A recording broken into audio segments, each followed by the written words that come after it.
Well, exactly as predicted, last time the stream suddenly ended because my internet decided, hey, you know the one thing I'm supposed to be doing, connecting you to the internet? I'm just not gonna. So that was cool. I've finished exploring that area that we were doing, so let's just do more areas. It's well, it's not storming right now, I think, but we have a severe weather warning, so just for the just playing it safe. Let's continue not doing anything particularly story driven and just keep exploring. We'll do Scent now, and I think we'll try some slightly higher level areas, next level up from Scent, because I mean the way it indicates levels, it's got the diamond and it's like green, and then there are like different levels. Skull is the one I have to be afraid of. So theoretically, and I don't know why I'm saying theoretically because I've already tested this theory. Theoretically, I should just be able to go on into wherever I want, and as long as there's not a skull, it should be doable.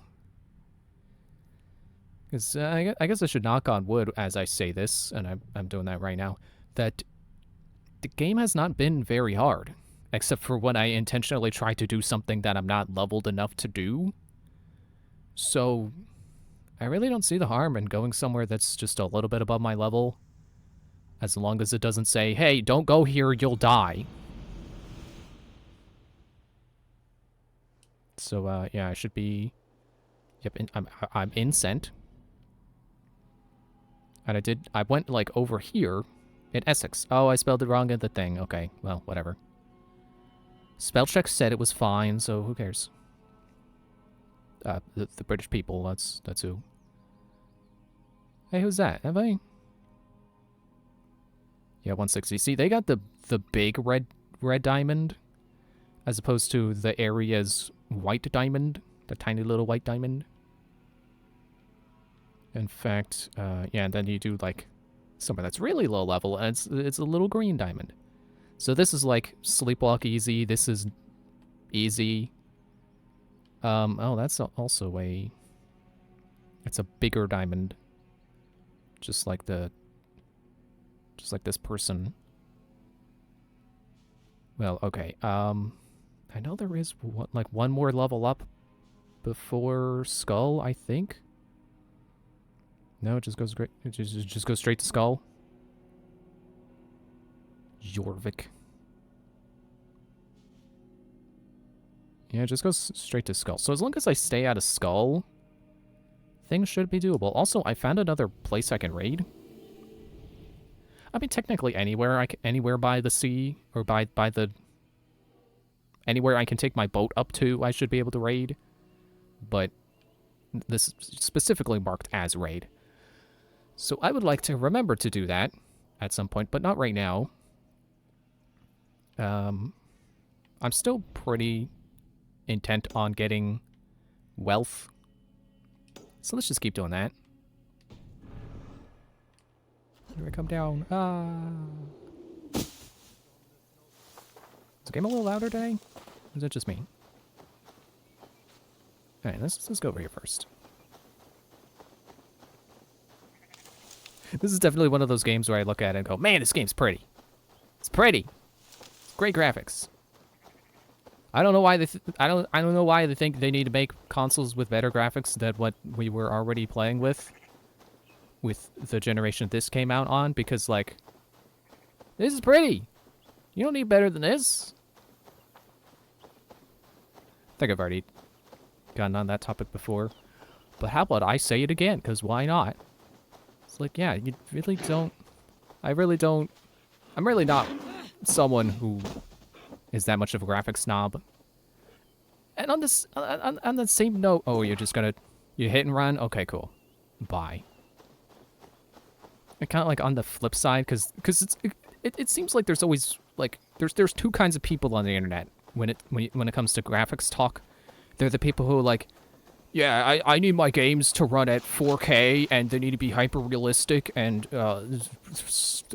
90 frames per second, and what, you know, the people who want the best graphics ever, and anything less than that is dumb.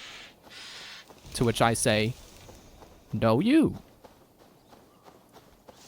And then there's the opposite of that, and it's like the only other kind of person who ever talks about graphics is, actually, frame rate and resolution doesn't matter because the real thing that matters is art style. And then there's me in the middle, and I'm like, I don't really care either way. Like, I get why people like high resolution and frame rate and stuff, and that's always cool when you can get that and a good art style. Can I do the... Ow. Oh, well, maybe if I time it right. Wondered if I could do my special flip over the board. The red room flip. And I'm also not, like... I'm not one of those people who goes out specifically looking for games with great art styles. You cannot sell me on a game on an art style alone. I will not buy it just because it's pretty. Okay, let's loot in here. Oh, it's just that. Let me see. Oh, it's just open? Okay. Cool. And I'm definitely in the camp of, like, you don't need hyper-realistic graphics. You don't need, like... I apparently, a thing I do need is a key.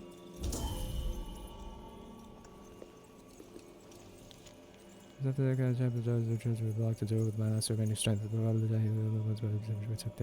chest key should be with one of my fellow monks nearby, and I'm afraid he was not able to escape. So just gotta find another dead body.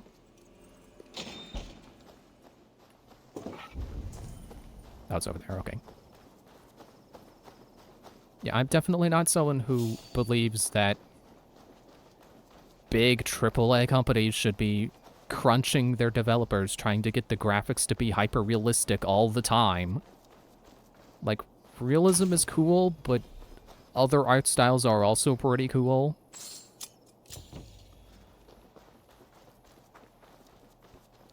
But I think, like, if a developer wants to be hyper-realistic, because, like, you know, for Assassin's Creed it makes sense, because it's supposed to be realistic. It's not, at least, you know, it wasn't originally a very fantastical series. It's more grounded in history and real life.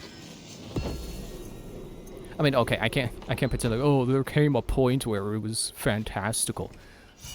No, you've always had, like, the Apple of Eden and the, you know, the precursors, and that entire temple from Assassin's Creed 3 that they spend the modern day section in, where Desmond dies. Like, yeah, that's pretty fantastical. But it's still kind of grounded in reality. It's grounded in, like, conspiracy theories and stuff. I don't know if it's really conspiracy theory, if it's more just theory, if it's in, like, if it's a theory about religion. But that kind of stuff. You know, less like, what if mythology is real? And more, what if it's all real and we just are misinterpreting everything? Whereas I definitely feel like these... Or, you know, that's really only something I've heard. I have not seen anything that has really proven that the origin... I'm going to call it the Origins trilogy, because it's Origins, Odyssey, and Valhalla kind of all in the same camp. And then... Sorry, I didn't mean to tap that button. And then, like... Because Origins wanted to reinvent the series, and then after Valhalla, they're like, okay, let's go back to the traditional formula. Still haven't gotten there, but I'm looking forward to it. I'm literally looking... I guess I'm looking to the right at it, not looking forward, because it's to my right. But I am looking at it. I'm looking at the next game. I am excited. But I will still continue enjoying my time with Valhalla while I can. And hopefully the game does not do anything to make me stop enjoying it. Yeah, I think realistic graphics are great. Like, you know, when it suits the game. You know, like I was just saying, Assassin's Creed. I kind of trailed off on that. Or like Grand Theft Auto or you know, Red Dead. Those games also make sense to be made with realistic graphics because they are more on the realistic side. Even if you can take like 80 bullets to the face and then just eat a candy bar and be okay, which is not how it works in real life, sadly. But, you know, for something like, you know, a Zelda game or obviously a Mario game, realistic doesn't make sense. An art style like this would not fit a Mario game because Mario's supposed to be bright and colorful and cartoony. It'd be really weird to have a hyper-realistic Mario game.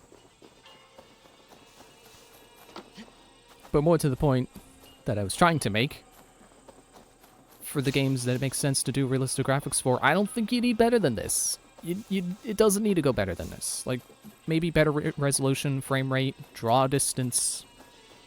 Maybe, I mean, I was gonna say, like, maybe, you know, having more grass on the ground. Not even then. There's plenty of grass. There's plenty of foliage. There's plenty of lush greenery. We don't need more. Just do this, but again, and that's perfectly fine. It doesn't need to be better. They don't need to keep pushing the boundaries of graphics. I know people believe, like, oh, is this soon enough we're going to have graphics indistinguishable from reality. And I don't doubt that, but I do doubt the viability of that. Especially as, you know, the sad reality of games becoming more and more and more profit-driven. Really, like, every realm of everything.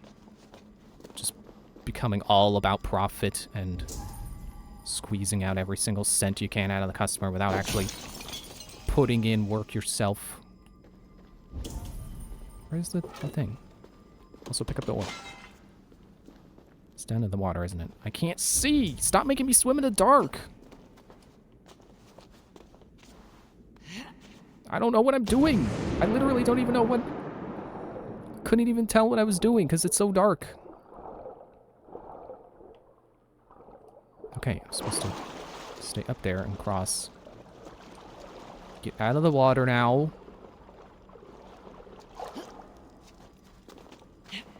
Yeah, I really don't believe that we'll ever get graphics indistinguishable from reality. At least not in a commercial sense, because it does, I don't think it makes sense to put that much effort into graphics for a video game that is, you know, you're gonna sell it for $70 now, sadly. Oh wait, we're out of the cave. What? Then where's the treasure? You know, you're gonna sell it for $70, and then you play for like, let's say 40 hours, and then you move on to the next one. Like, that's, like, I know there are ways they can, and this ways Assassin's Creed has been operating, is that you have like multiple teams so that you can put out a game like that every year, and you know, when one team finishes one, the other team is still working on another. But to me, it just doesn't seem viable to have really, like, any kind of interactive medium have hyper-realistic graphics.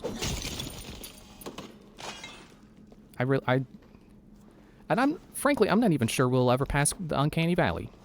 I don't think we'll ever get out of that. I think graphics will always have that tinge of like, this isn't right. This is not real life. I do not buy that this is a real thing. I feel like you can kind of see that with AI generated art, but I know that's not the same thing. Like, if that were, you know, you took AI generated art and then also had like an actual human artist fix the AI's mistakes, it would probably be pretty realistic, but I think there would still be... What the... I don't know what happened when I pulled my torch out. it flammable air?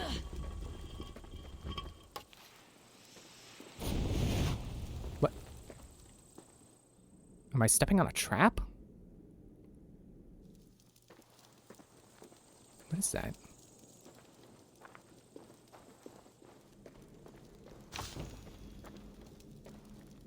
Yeah, I gas leak. Okay, yeah. Figured it out. I suppose that the solution is just like drop my torch there, and then whenever the gas comes out again, it'll blow up. That'd be cool. Just gonna leave it like that and turn on a fan real quick.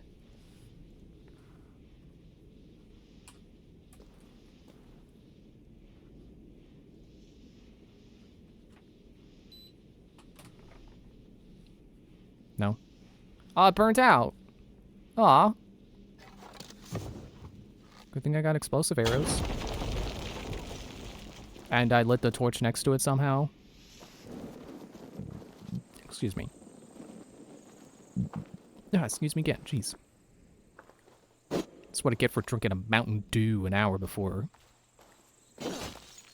streaming. I don't know if that's really the case. The carbonation would really stay in me for an hour.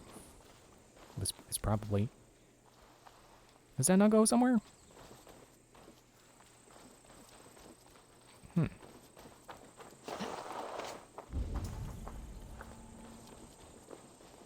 guess I turned around in this corridor too quick. There it is. There's the treasure. A lot of effort for just a piece of nickel.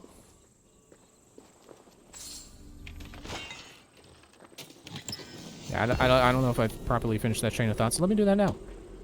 I don't think graphics will ever get out of Uncanny Valley. And frankly, I don't know that it'll ever be worth that effort. Like, sure, you do have those people... Smells like a trap. Literally. You do have those people who, for whatever reason they may have, they prefer realistic graphics. But that's not nearly the entire market of at least video games. So I don't know that we would really have any kind of need or, you know, reasonable amount of desire for graphics that are indistinguishable from real life. I think it's definitely one of those things where it would be impressive the first time you see it, but any other time you see it, it's just like, yeah, okay, whatever. You know, it's pretty much a gimmick. These guys even got anything worthwhile? I think I'm just not gonna kill them. They will live. For now. Oh, I didn't realize there was treasure on top of the viewpoint. Well, whatever. I'm going to Essex.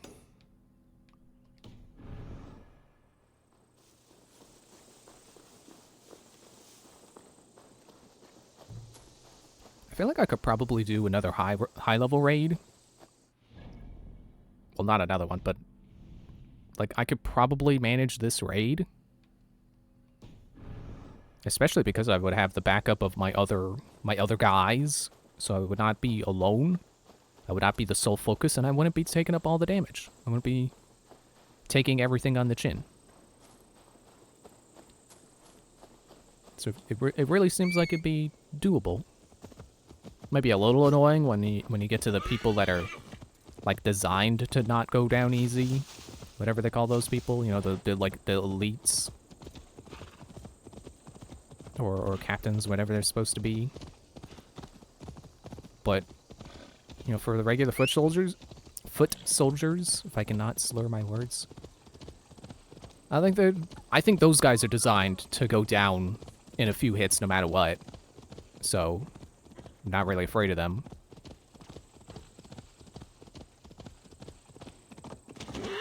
Excuse me, I'm following the road here.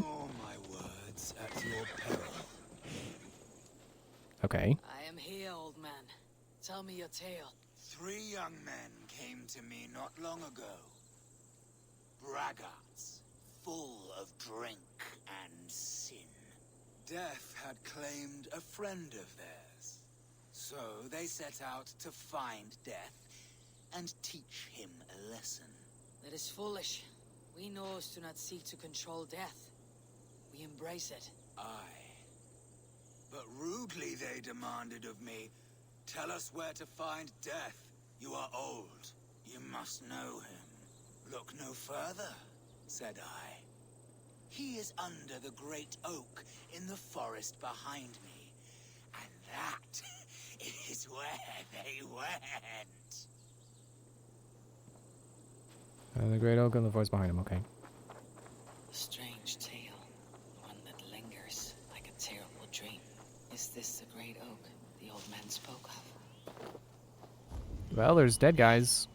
So this is what the old man meant. But what happened here? They ate poison oak. Oh no! But why make a camp here if they were searching for death, as the old man said? Maybe they were waiting for death to show up. Strangled. That is no bandit's work.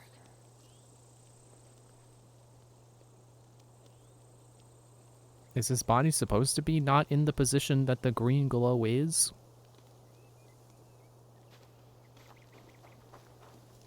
By his pallor, I would say poison took this one's life. Okay, yeah. What was he reaching for, I wonder? Reaching for the golden ring we'd never... I forget how the part goes. Silver. No doubt this played some part in this sorry scene. Okay, but what's under here? Oh, nothing. I thought it was gonna go under the tree. What about you? Killed by poison. No sign of a struggle. He must have taken it unknowingly. 3 men found hidden treasure beneath the tree. They made camp while they decided how to split the prize. 2 of them turned on the 3rd. But he was one step ahead of them and had already poisoned their ale. So the glister of silver drove these greedy fools to murder. It seems they found death after all. Or death found them. Mystery solved. What's that one Homestuck quote? It was like, sure was a thing no one thought was a mystery, but dang if you didn't just solve it.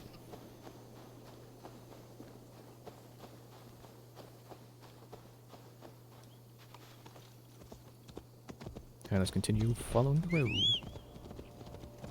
And leveling up. Also, I've got stuff in my inventory. What did I get? The key. You don't need to tell me about keys.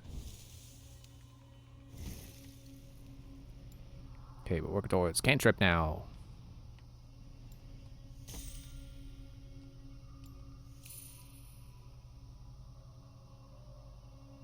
Oh, cool, let's weigh the raven. Gonna be good until I find armor that I might like to replace my raven armor with, but for now, good.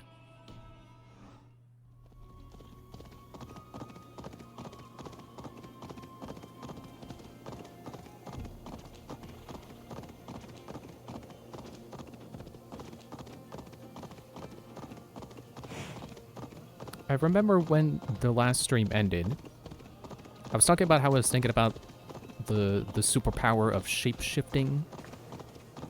I don't know if I ever really got through any of that train of thought before it disconnected. If they see me, this will get messy. I remember I was saying how I wasn't sure if a shapeshifter should be able to turn their body into an element. Or maybe that was the next thing I was working towards saying. Because I did also, I said the thing about how, like, well, I don't know if they should be able to, fire, turn their arm into a gun and, like, fire projectiles from it. And then I was saying how, like, well, you could probably, with fingernails, turn those into bullets. Which I don't know if I really even expressed clearly how I thought that would work. Because it's like, you don't want to fire a part of your body you actually need, so you would want to fire, like, fingernails or hair, something that you can just grow back and replace. So I figure if you have the power to shapeshift, you could probably make your nails longer at will, and then basically just turn those into bullets. And I also... part of that train of thought is also like, well, if a shapeshifter can, you know, they can change their body however they want, would they be able to, like, detach their hand and then reattach it? Because theoretically... have I been saying theoretically too much? I feel like I have. Like, in my mind, you know, morphing your body would mean... why are you not hiding? What? Put your cloak back on. Jeez. Good thing that guy appears to be drunk. Was drunk. Now dead. Ow. What? Okay. Ow. Damn you! No, it's okay. I'm just gonna stay here in this fire. It'll go out. I can't blow my cover. I want to sneaky. I want to be sneaky.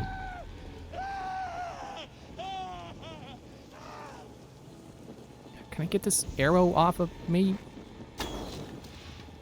Get my... why am I still on fire? There. Good.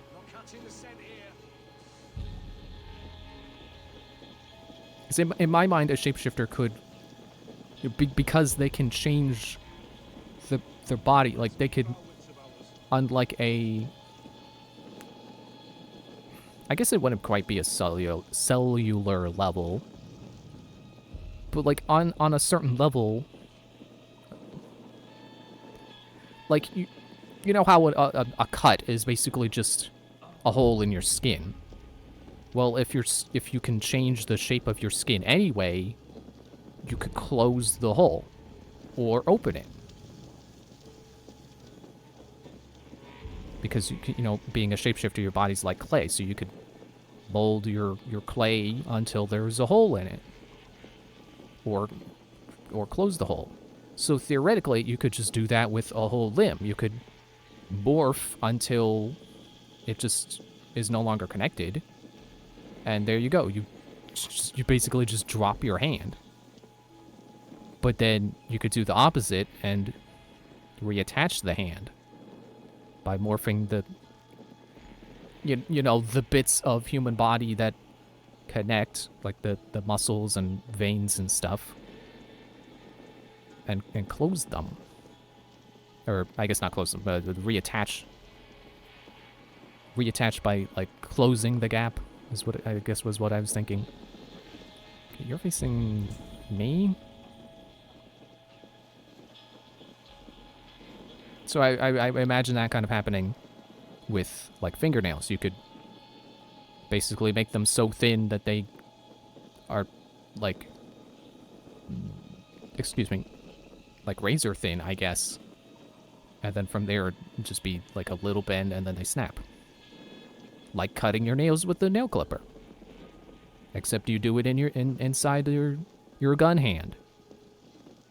I guess it would have to be after the bullet is already or the nail is already a bullet. Can you face anywhere other than that way, please? Or do you want to just... What's going on? I don't know if there are other people in the range.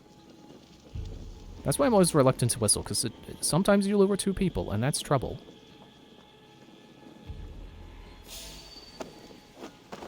And I don't even need the minigame to kill you. 13 damage is all it took.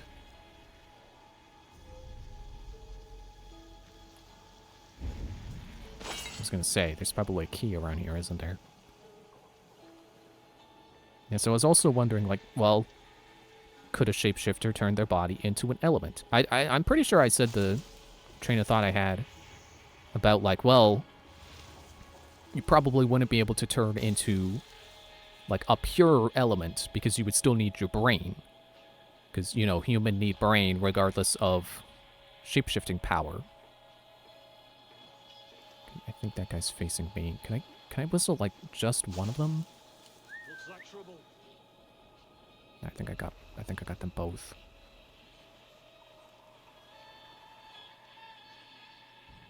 You Is in only- the bush, rat. Only the one coming? Only the one came.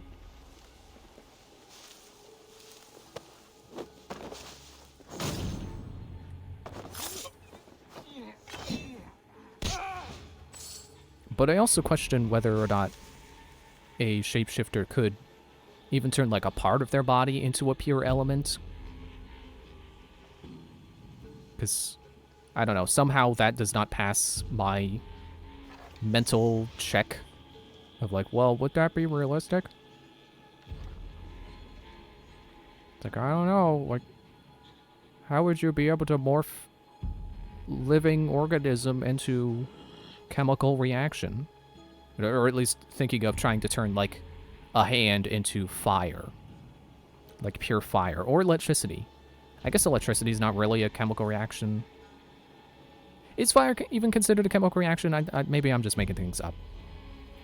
I mean, I guess if I'm talking about shapeshifting, everything's made up, but... You know, trying to come at it from a more realistic angle. Although, I did ultimately decide, like, that, you know, that Friday night, that, you know, sometime after that stream, was like, you know what, whatever.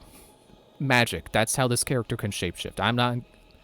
If I say that's how her power works, I don't have to justify anything, because there's the magic explanation. You know, you ask how something... It's like, oh, how come her clothes always fit when she grows? Magic. I don't have to come up with some crazy explanation. Like, oh, it's specially made clothes that grow and shrink.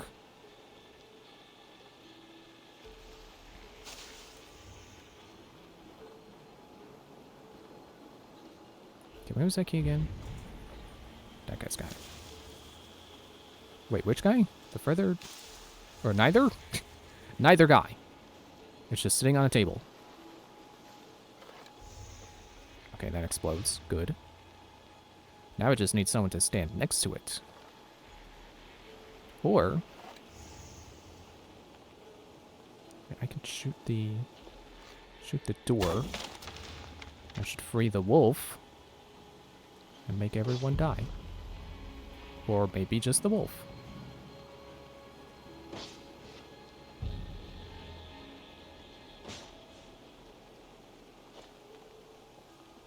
At least they should soften the guy up. So that even if he beats the wolf, I could just shoot him. Probably not have to worry about getting a headshot.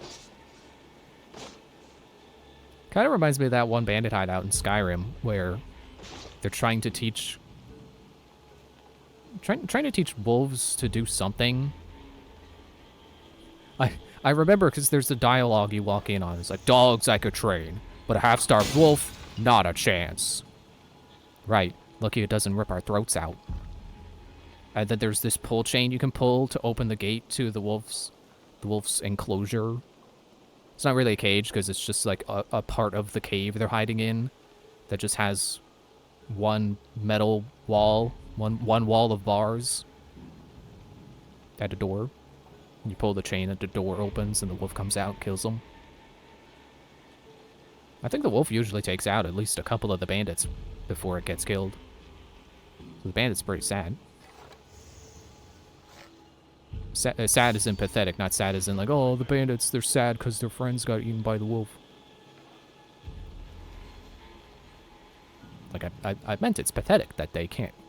That like, there's like 4 or 5 bandits in that room, and at least 2 of them died of the wolf.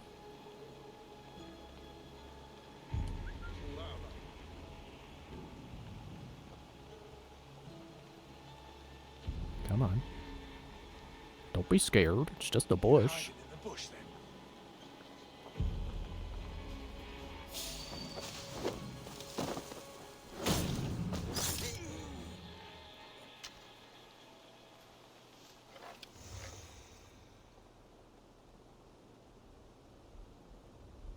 Why did I think that said Rasputin?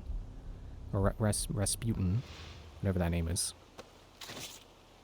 Whoops. Okay, not what I wanted.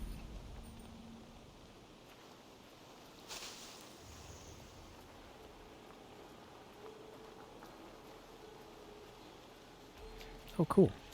Boars. Let's see. I want to free them, but I don't want them to see me when I do it, because then they'll attack me. And then he's gonna eat me!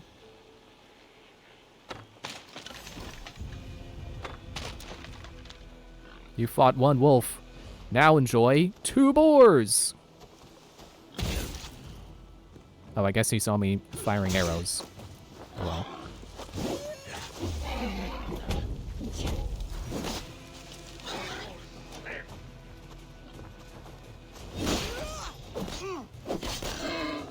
I forgot I was in Essex. Forgot that these guys are red diamonds now. Can't hold out much longer. Ow.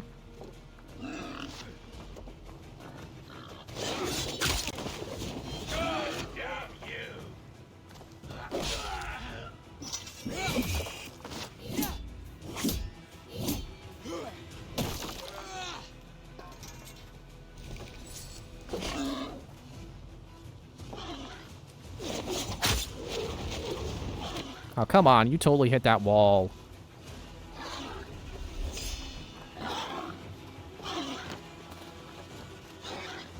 Ah, man, that... wasted my adrenaline.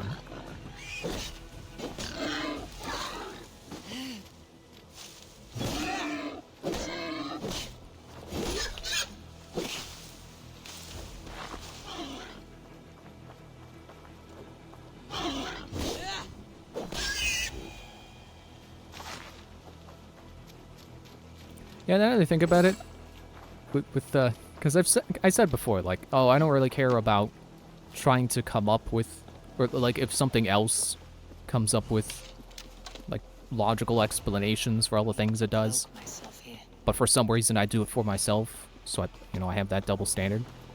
I think I only have that because I'm trying to, like, preempt, like, negative feedback. It's like, oh, this is dumb because, like, there's this, like... you didn't explain this, which means you're dumb. And I should learn to stop doing that, because that's not... I mean, I think it can be helpful, because it can help you... Oh, this might not even be the right key. It can help you push yourself creatively, I guess. Oh, good, it was the correct key.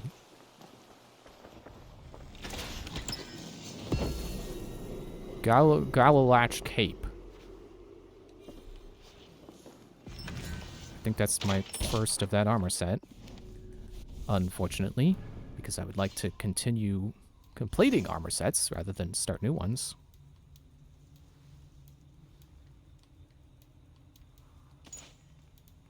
Oh, it's big and fluffy. Oh, look at that. It's got... Oh, that's cool.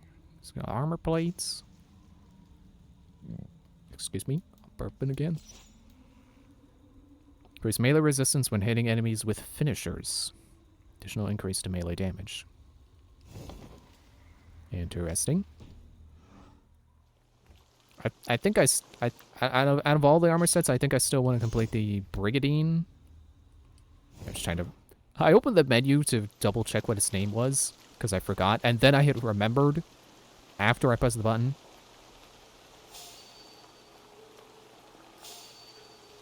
You don't see anything.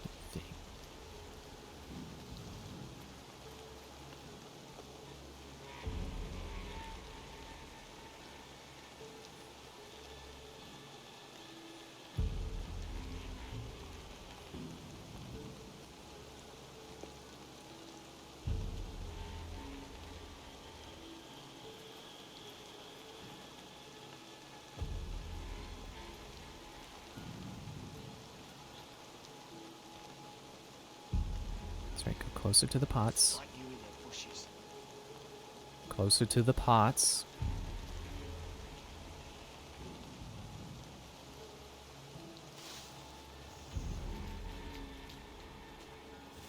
This works too.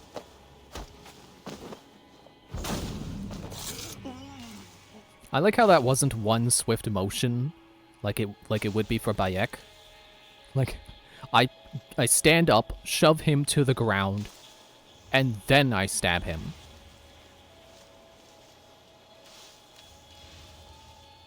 Oh wait, I should be going this way now. Even though I don't really care to get the nickel. Like, I've got a full armor set. I don't need more nickel. Oh, that guy was not close to it. Oh wait, yes he was. He's on fire. He's close enough to be on fire. Yeah, I don't fully understand why there was like so much excess material, like the copper and nickel and stuff. Because once you get enough to complete the stuff you regularly use, you don't need more. And I have all the stuff I want to use upgraded. Like, I get that having extra for,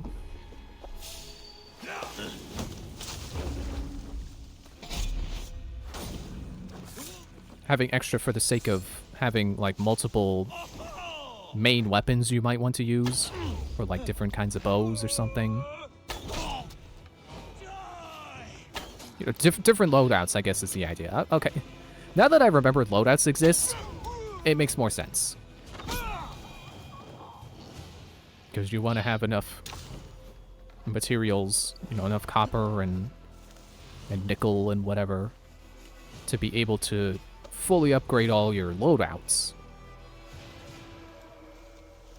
But I feel like maybe they don't have enough of the, like, basic upgrade materials.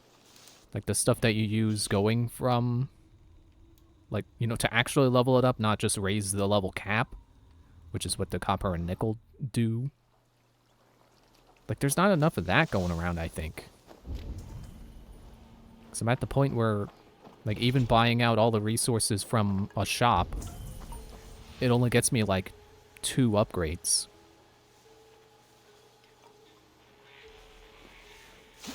Maybe I'll hit a point where they will start caring more. I don't know. I at least hit the point where I'm finding cloth now, and I can finally I have finally upgraded my quiver by 1 level. Who's looking? Stop looking. Didn't even need to do that.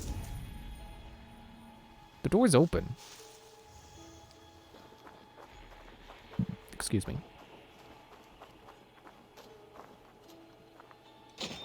Yeah, the door's open. Why is that there?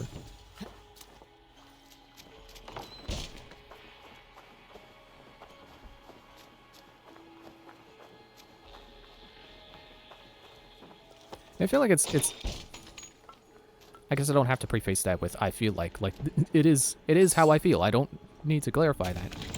It's funny to me how when I first brought up the shapeshifter character I'm working on,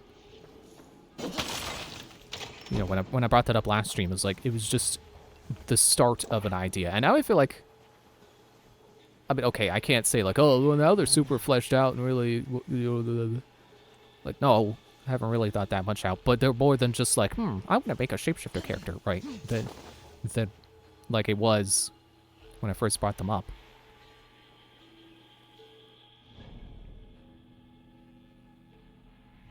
Okay, well, we're done here. So how about we go ahead and we do a raid as soon as I get to the shore.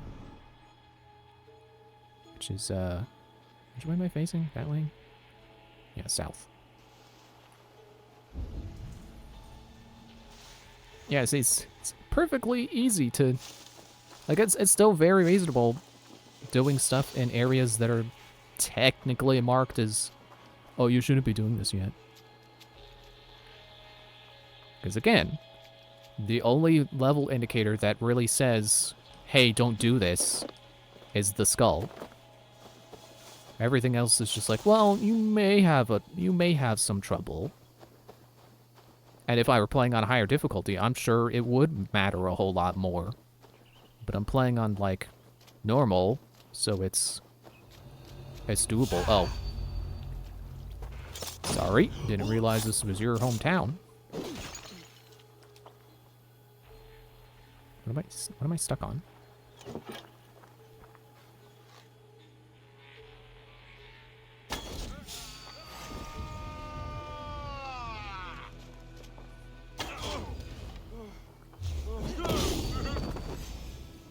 Alright, come on then. You guys want to fight? Fight me.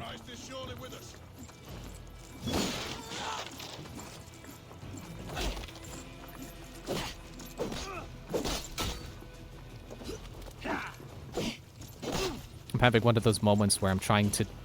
I want to continue a train of thought, but I don't want to just continue it with like, but yeah, but that's the only way I can think to transition.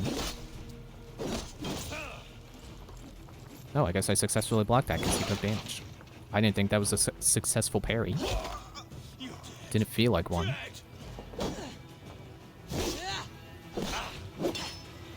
Yeah, like when I first brought up the shapeshifter character idea, I was trying to figure out the logistics of shapeshifting. And now the thing I'm trying to figure out is, how does she get her powers?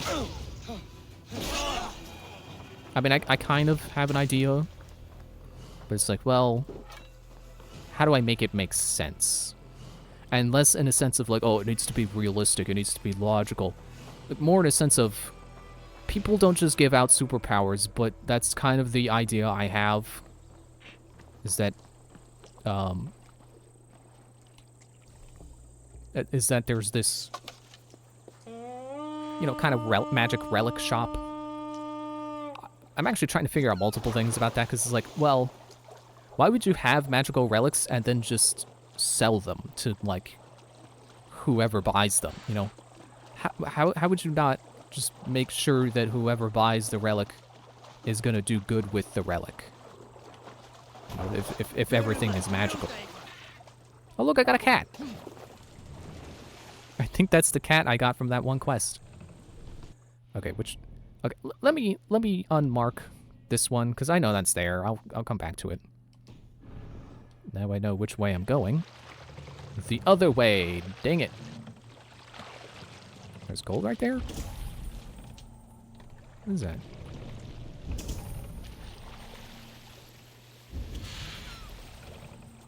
Doesn't want to say. Okay. And basically the idea is the shapeshifter character goes to check that shop out, and she catches someone shoplifting and stops them, and as a reward for helping, the shop owner gifts her with the power to shapeshift. The problem is, who just gives out the power to shapeshift? Like, why would the shop owner not just use the power themselves? And maybe that is something that doesn't need an explanation. You can kind of just hand me. It was like, oh, you know, superhero stuff. You know, you don't want the mentor using the power. You want the protagonist to have the power. So it's something you kind of just overlook for this kind of setting. But I don't know. Personally, I'm not satisfied with like, oh well, she gave her the power because reasons. Oh, you're one of my guys. It's all. I know what they look like. I know my guys wear blue, but in the moment, it's hard to tell. Like, the colors do not seem as vibrant when we're in the middle of battle.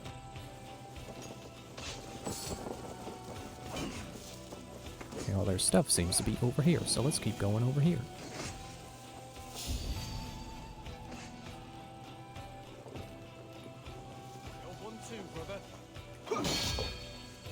Like, I kind of want the power... I want the shapeshifting power to be, like, not the cause of a relic specifically, like, not something that you could take away from her by, like, knocking a stone out of her hand or something. Or, like, if it was a necklace, you could just take the necklace.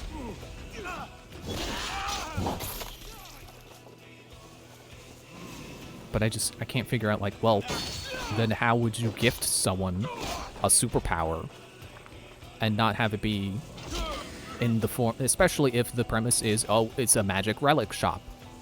Like, why would it not be one of the magic relics? The answer is because that's not how I want it to be. But that's not a satisfying answer.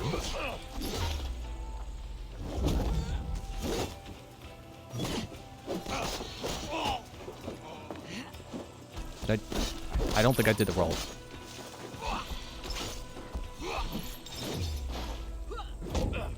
Wait. I think I was out of stamina, and then because I did the super dodge, it gave me stamina. Yeah, there we go. I'm satisfied with how... Like, the description makes it sound like you have to do it exactly at the right moment, but no. You just have to do it at a correct moment, not like...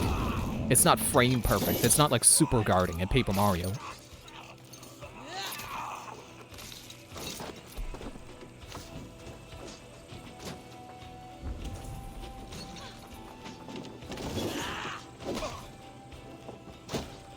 Ow. Ow. Fine. Have some of this.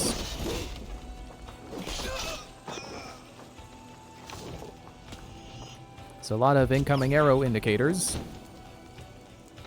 It's because there are several archers. Okay, that makes sense. Ow! Yeah, they had a health bar like they were a tough guy. They were not a tough guy. I don't even think I shot them in the head, and they still mostly died to one arrow.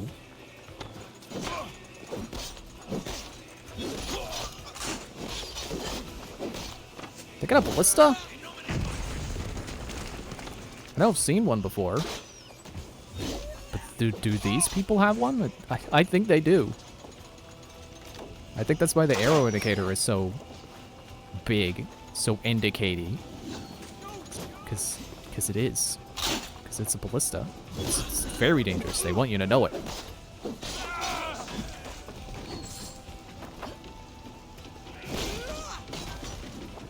Ow.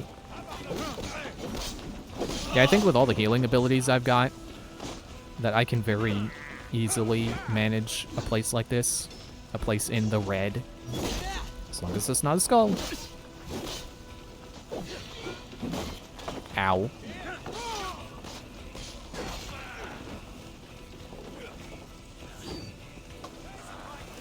Okay, you guys keep the big guy distracted, and I'll get the weaker guys, so that they're not distracting you.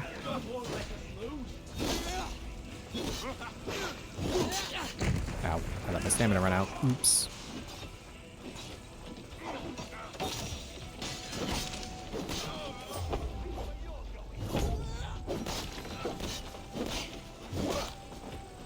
Together, lads, we have this.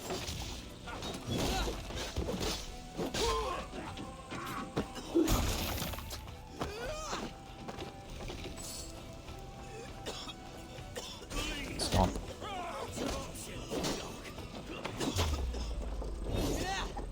How did that miss?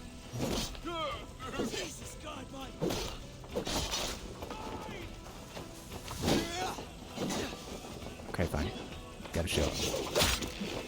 Can't shield this.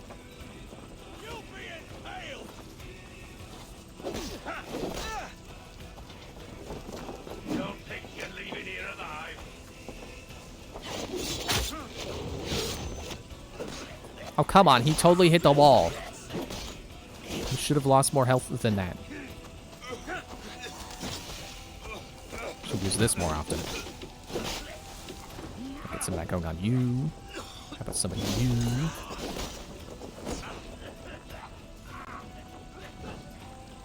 Did I get miasma? I don't know if I have miasma. It looks like that's what's going on. I see what you did.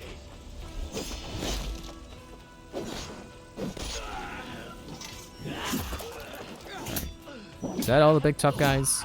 Can we loot now?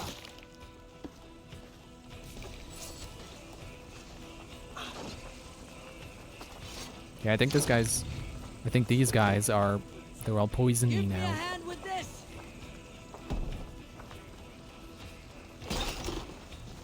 Although, watch me check my menu later, and it's like, oh, I don't have miasma. Give me a hand over here.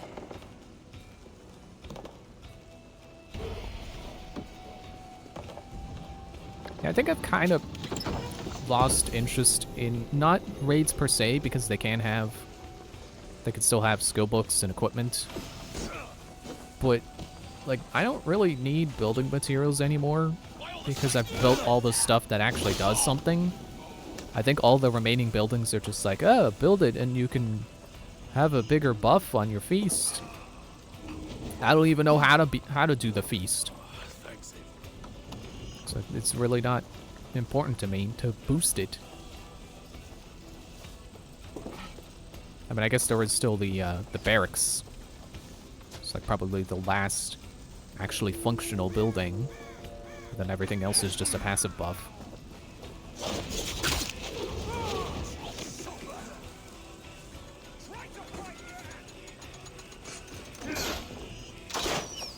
Oh man, again with the...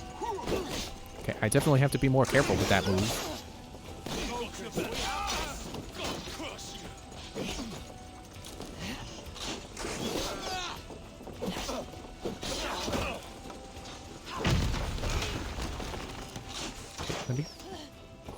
Who's got the ballista? Hey. Oh, it's not a ballista, it's just a crossbow. With a handle crank.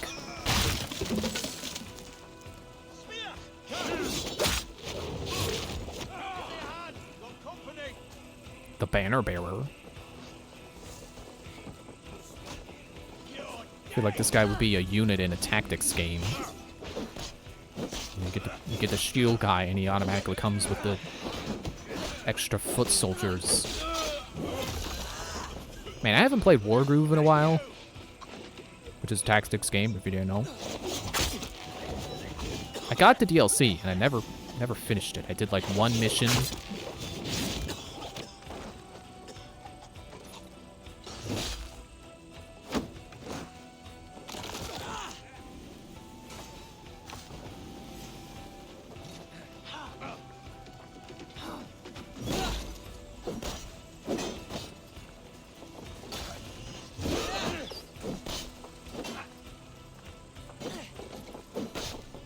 Yeah, don't run in circles now.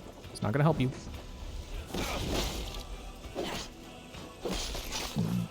Excuse me.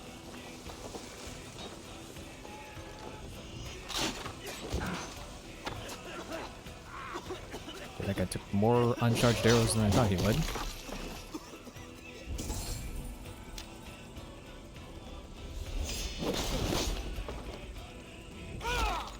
Right, that is a good combo. Like, it wouldn't... It doesn't say, like, oh, if you have Stomp, you get to use it directly after the charge attack, whatever it's called. But it does knock them down, and then you do get to Stomp them. Kinda does reward you for having both.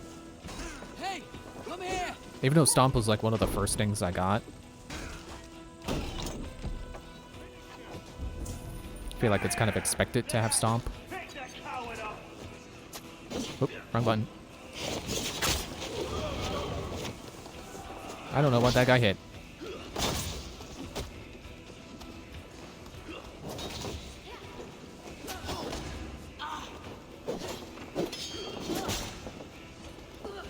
See, these guys are kind of annoying. I think I've fought one of these guys before. And you can parry them, but they'll... Well, never mind.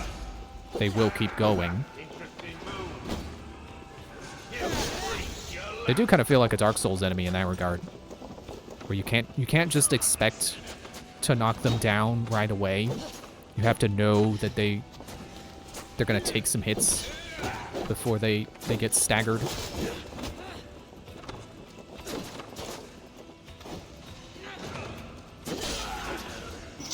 Not really sure what the blue rune means, but I think it's that they have a parry. They've gone into a parry stance.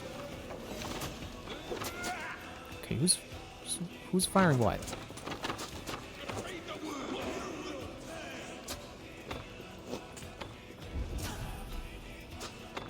Oh, I'll just do the same thing to them. I'll have your...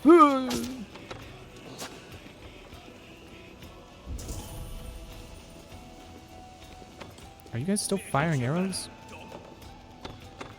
What are you doing?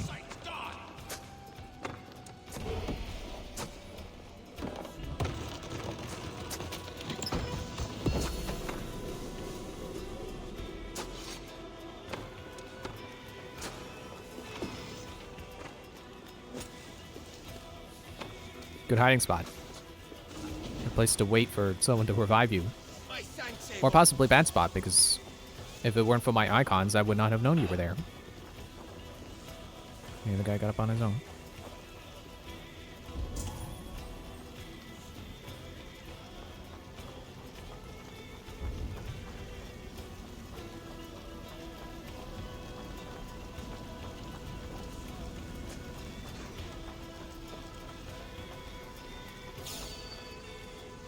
Give me a hand.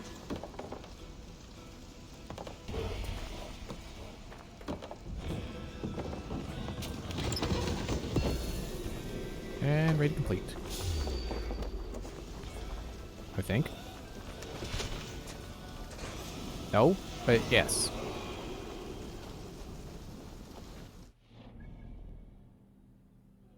It's now it looks like everything that's well, okay, I've said that before, and then I did a viewpoint and it's like, oh, actually there is more stuff. So viewpoints do actually reveal things to you. You can't just assume that you already have all the glowy icons. Unless you do a viewpoint.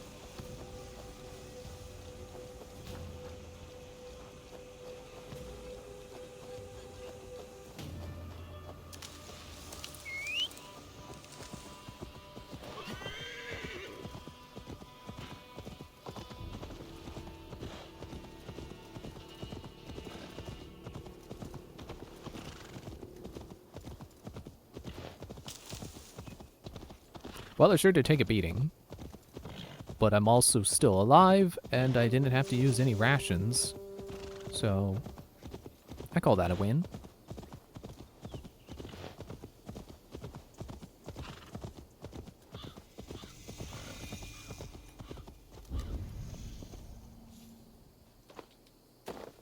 All we want is to share our music with the world. Devote yourselves to godlier activities! Why the wailing? We are a band of bards, ahead of our time. Musical prodigies, even. But that madman, the self-proclaimed Bishop of the Ruins, is our biggest critic. He calls our playing the Devil's Bagpipes. That strange instrument, made of bladder and bone. It does wheeze like an old woman. He drives away our audience with his doom-knelling. All we want is to bring a little joy to this jilted generation. A worthy aim. Maybe he needs convincing of your talents. You would volunteer? Ah, you are a lover of fine music. This is surely an omen. Ah, my ears are bleeding! Play on, play on! Why not let the boy play music? He brings pleasure to the people. Music is the devil's wind breaking. Foul and rancid. I, as the Bishop of the Ruins, will not stand for it. Bishop of the Ruins. Is this title Alfred given? It is God-given. He spoke to me as I stood one night pissing against the stones. I am his instrument to stamp out the devil's tune. Then you and I must disagree.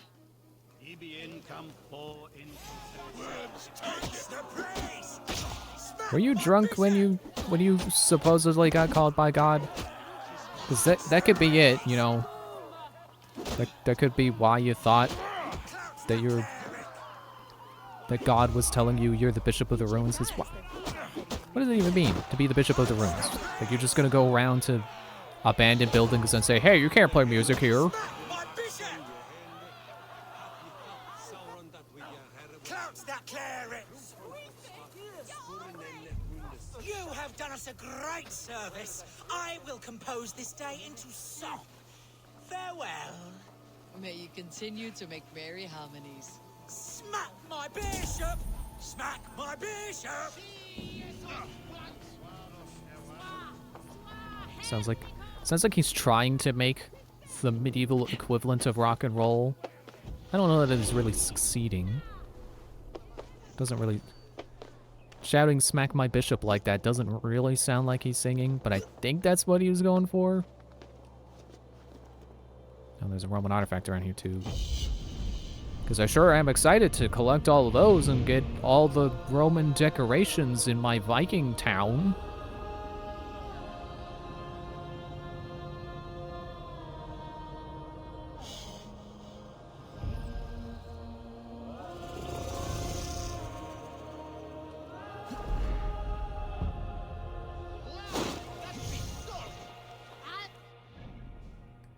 Okay, first things first. Skills. Excuse me. That's guided arrow. Explosive corpse. Yeah, I did get miasma. There's no wig on my face.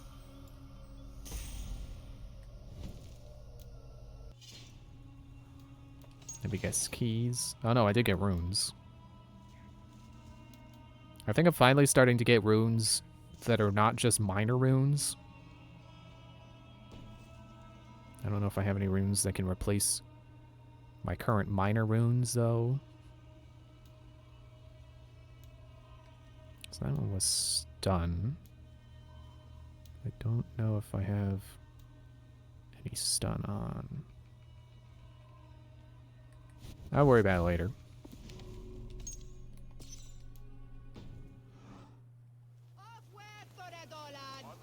Sounds like the rain's picking up outside.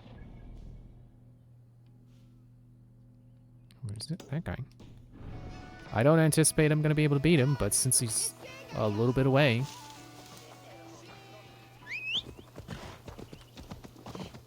Let's at least identify the Zealot.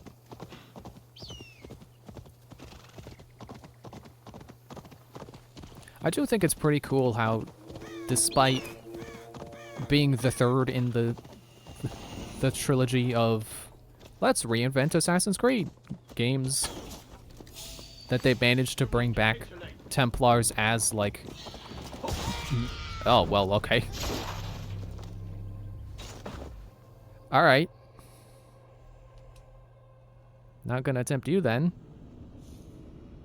I like that they brought back the Knights Templar, or the Templars as like the Knights Templar, which is how they were originally portrayed in the very first Assassin's Creed.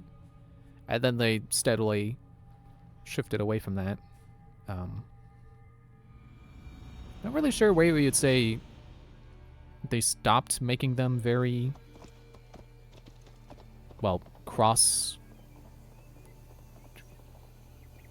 What's the word?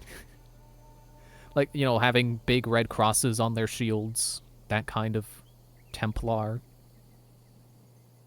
Cross emboldened is, I think, what I wanted to say. And it was like, is that a thing? Do people say things like that? Yeah, see, there's a new gold that I got from doing the viewpoint. Okay, which marker is it gonna go to if I cannot be reached? Okay, it's probably telling me that because it's multiple markers. But I'm pretty sure if I follow the road this way, I'll get there pretty quickly. Nope, this way. This way. There you go. No. Where are you going? Why is it leading me down the road that way? I don't even know.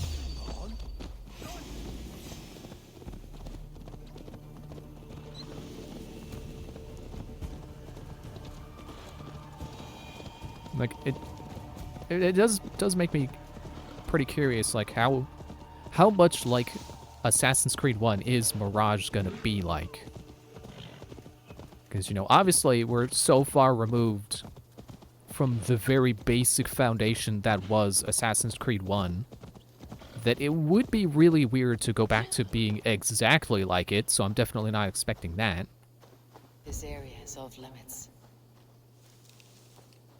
So it's obviously going to be some kind of mix between probably this formula and the older style. Probably maybe more like Syndicate, if I had to guess.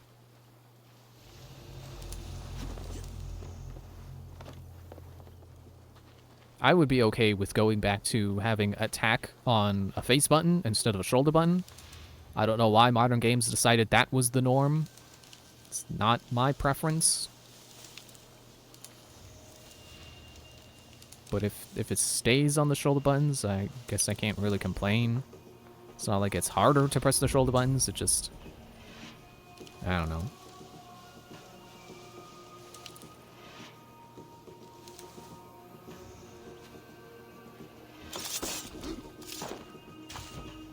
I guess I don't even know what century Mirage takes place in, so I don't know how close, you know, what point in the, you know, the timeline that it's going to be. Like, is it going to be past the point where the assassins stopped calling themselves the Hidden Ones and started calling themselves the Assassins?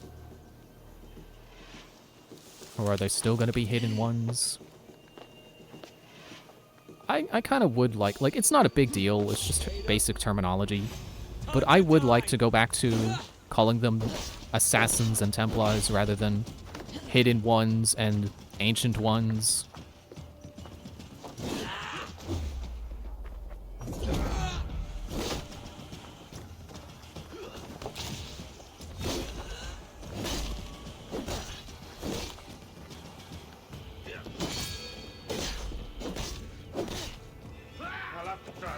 Yeah, I think this game finally gets the combat in a good position out of at least these three. So I would not complain if Mirage still has this gameplay style or combat style.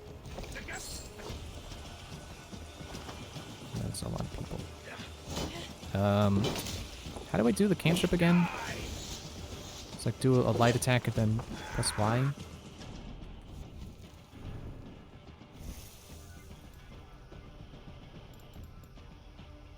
A successful parry. Oh, okay.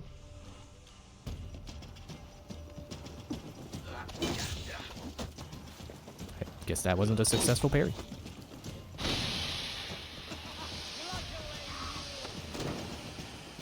That's another thing to wonder about. Like, at this point in the series, you have things like sleep darts and smoke bombs basically for free. So I wonder if they're going to go back on that and make them not free.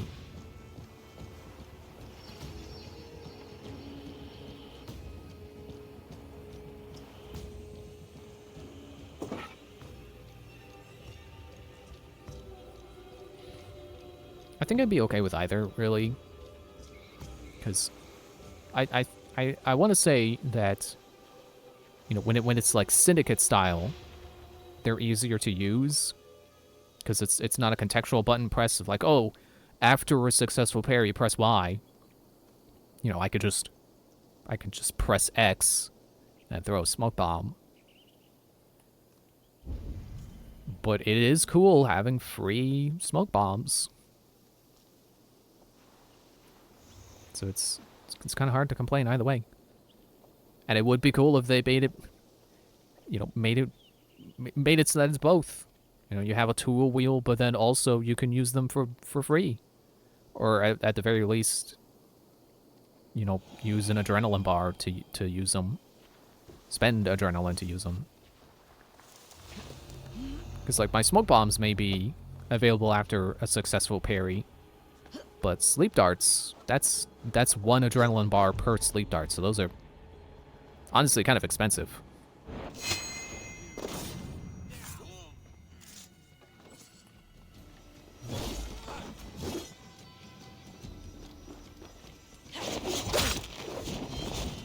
Okay, you should be dead now.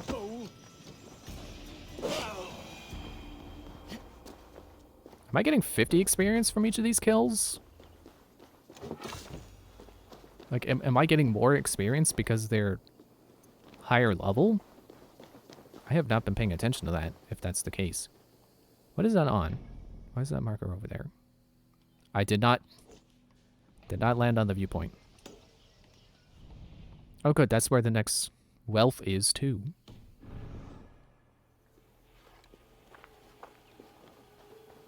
If this does not end up being the next piece of Brigadine, I should probably just stop exploring Essex and go back to exploring wherever it was that I found Brigadine. I don't really remember.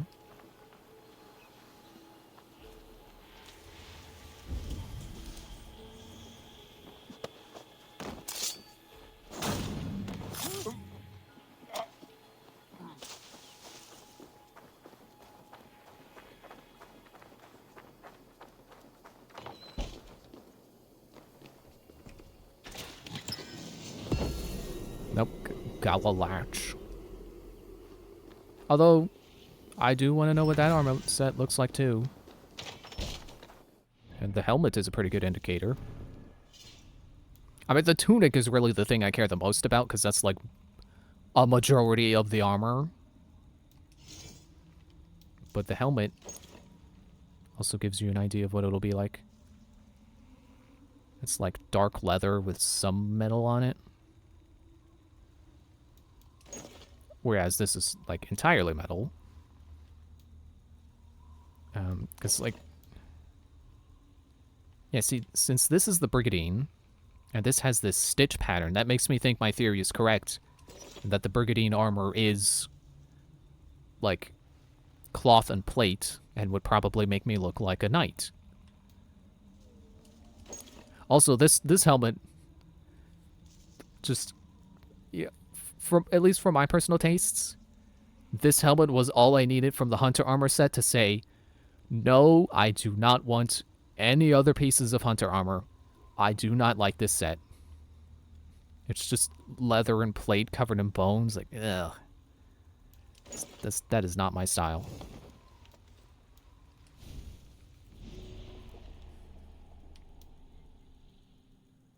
Heike. Hake? How do you even say that? I guess it doesn't matter, because I'm gonna kill them. They will be dead.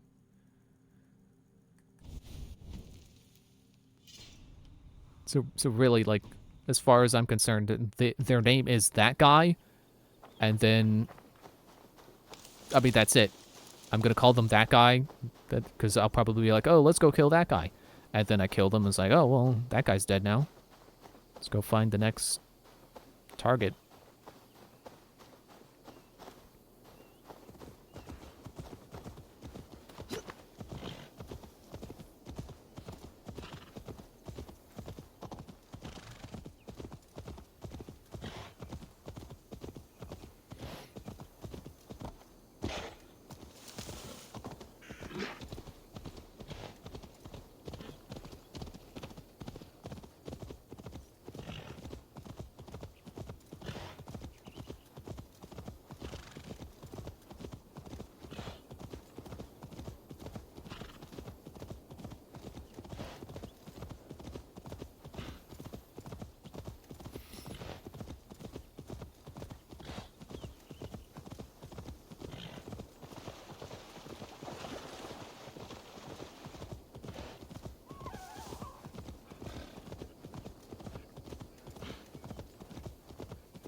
Is this a fort or a town? Shouldn't be seen.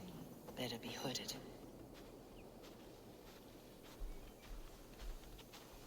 I can't tell if that's red or orange. Okay, it's distrust.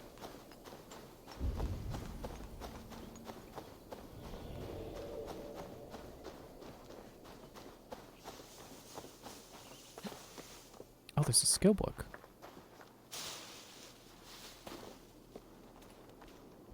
Then another gold not too far from here. Take these. Can I blend with the monks?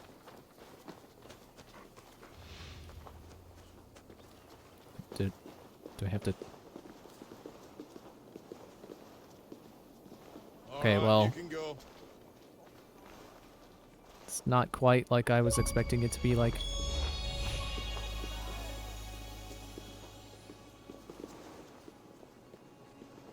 Okay, cool. Achievement.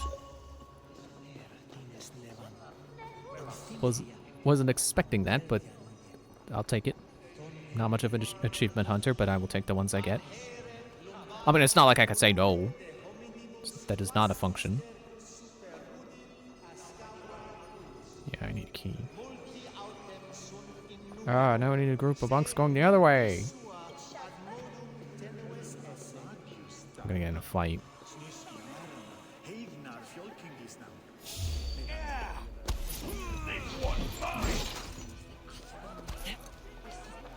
Alright. Oh well. Up to the window. Keep going. Yeah, blending with the monks did not work like I wanted it to, but, you know, it's still pretty reminiscent of the old games.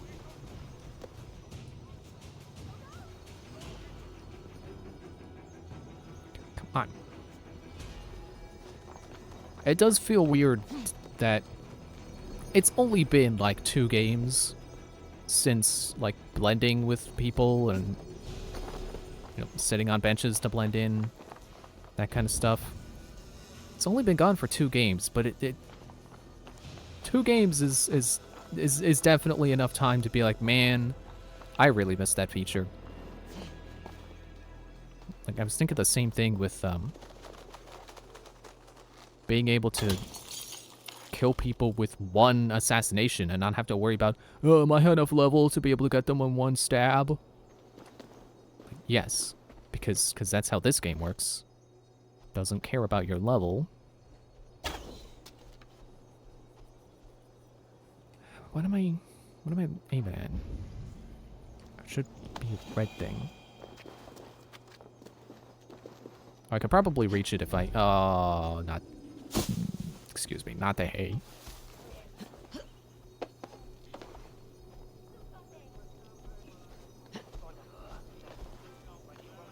Yeah, I just can't get over that though. Like how much, like I don't blame them for what they did with Origins and Odyssey. Come on, climb up the extra ledge just a little bit more. Like I don't blame them for wanting to. Oh, it's a key? Treasure map. I don't blame them for wanting to keep the series fresh and try new stuff. But it does kind of baffle me how little Origin or Odyssey, because Origins was still pretty Assassin's Creed-y, but Odyssey was like, it was embarrassed to be an Assassin's Creed game. Like it didn't want to do any of the things that the games normally did, and it really just wanted to be a generic action game, and that's just, I don't get it. I can't wrap my head around it. I've been playing this game for 40 hours and I still have not wrapped my head around the way Origins or Odyssey turned out.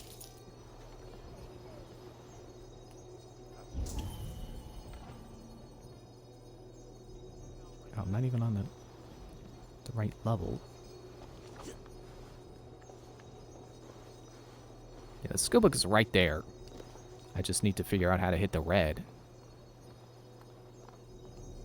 Oh. Ow. That's what happens when you don't reach the hay, when you do the leap of faith.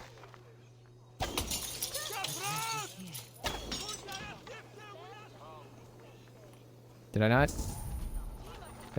I think I hit it. What was I trying to accomplish again? Aside from just generically getting in there?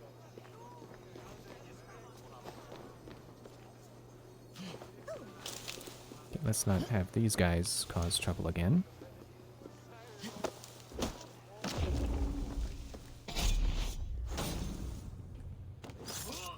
I don't know how much overlap there is between Xenoblade fans and Assassin's Creed fans, but man, people who have played a lot of Xenoblade are probably pretty good at that, doing that assassinate input.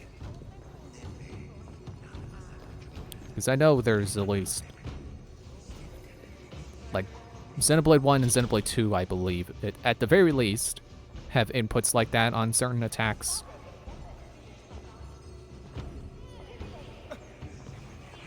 So it's probably something that they're pretty good at. So it'd be quite the breeze for them to do in this game.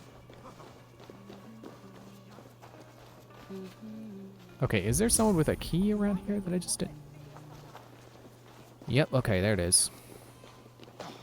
Feel like an idiot for shooting through the wall, or shooting through the windows, like, oh, I just need to hit the red thing and that'll open the stuff.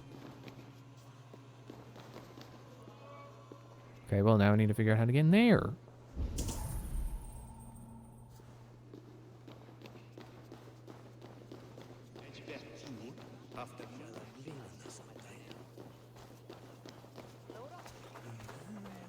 I could probably just break a window. Well, not that one. That one's got bars. I can see the bars.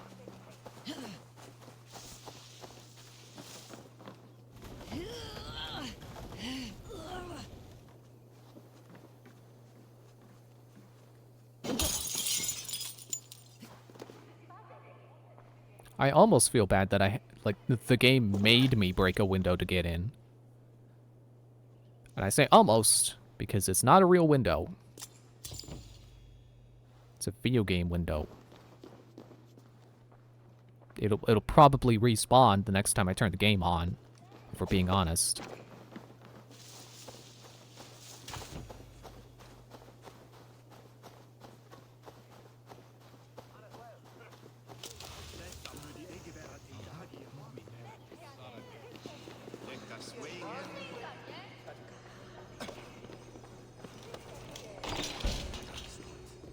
Okay, now what did I shoot down? The ladder. I shot down ladders. I see use the key on the ladder. Where do I use this rake? Okay, that should be good enough because I can just. Well, not if I don't grab the ladder. I could do this. Don't know why I was so intent on getting on the correct side of the ladder at first. You know, starting off the ladder on the correct side. Like, it doesn't matter. The ladder does not matter. I can switch ladder sides.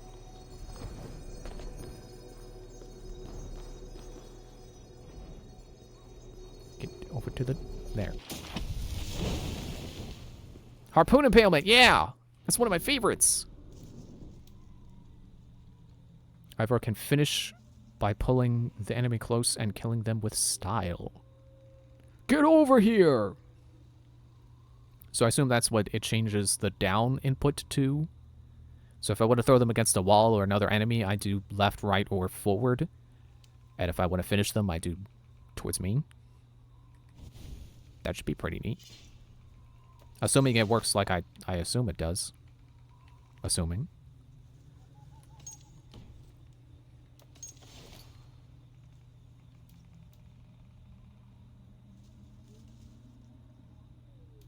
Yeah, I've got a little bit of fabric. Need more leather, and then I should be able to upgrade my quiver again.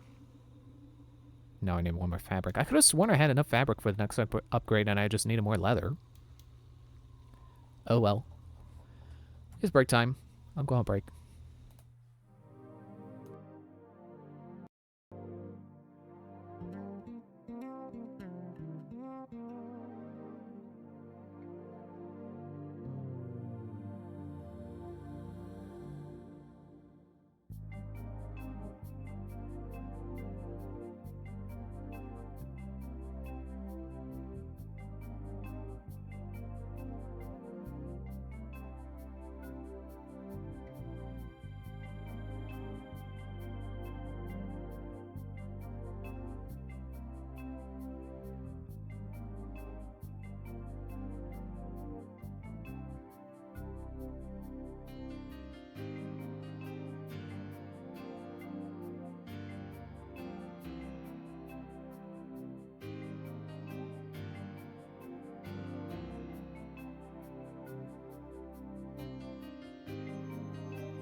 I always like when I come back just as the music ends. Alright, where are we going now? I guess I still want that stuff over there. Oh, there's a lot of stuff around here, actually. I didn't even get the viewpoint itself.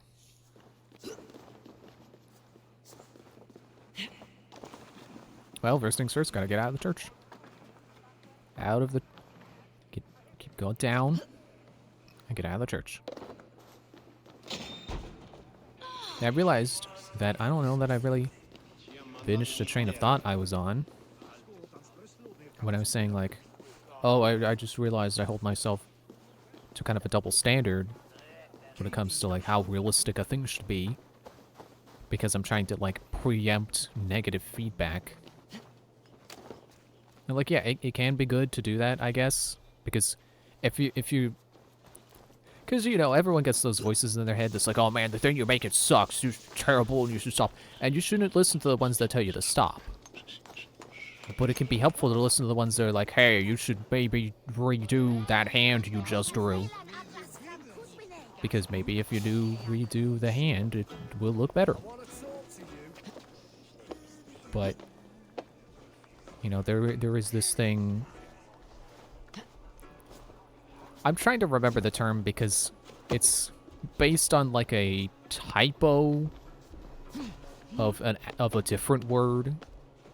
So there's like two similar sounding words.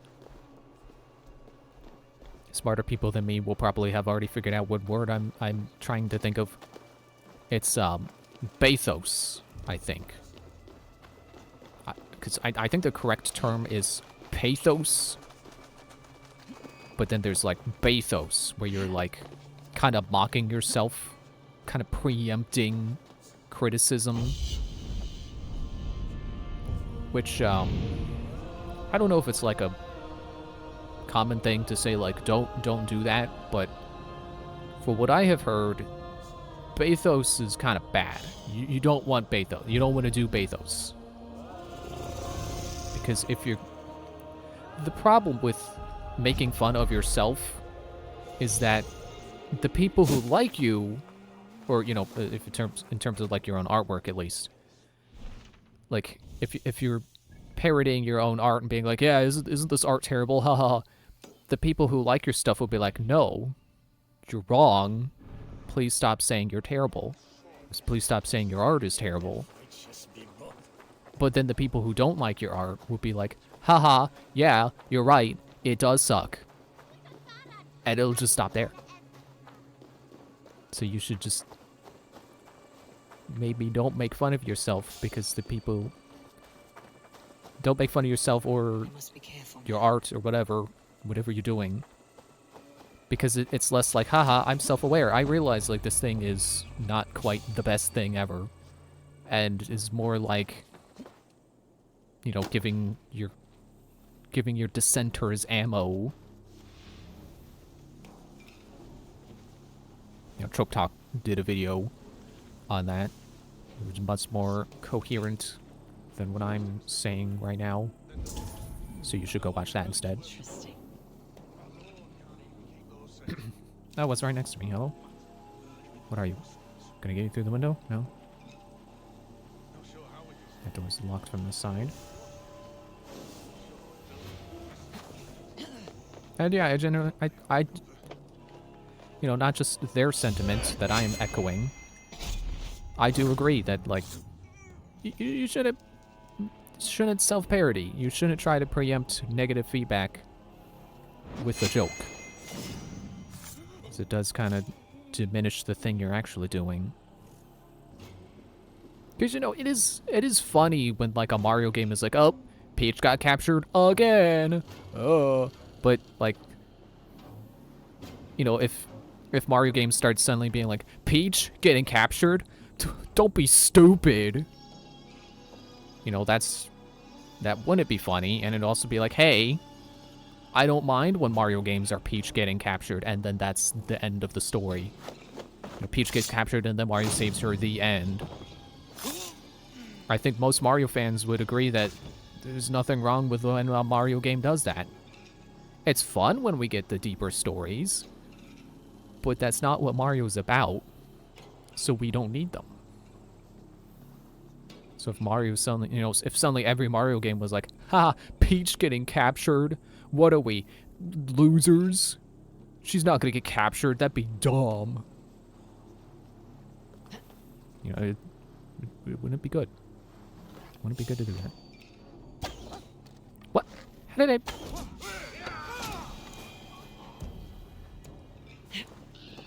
Don't know how I missed that one shot. I could swear I was aiming right at his head.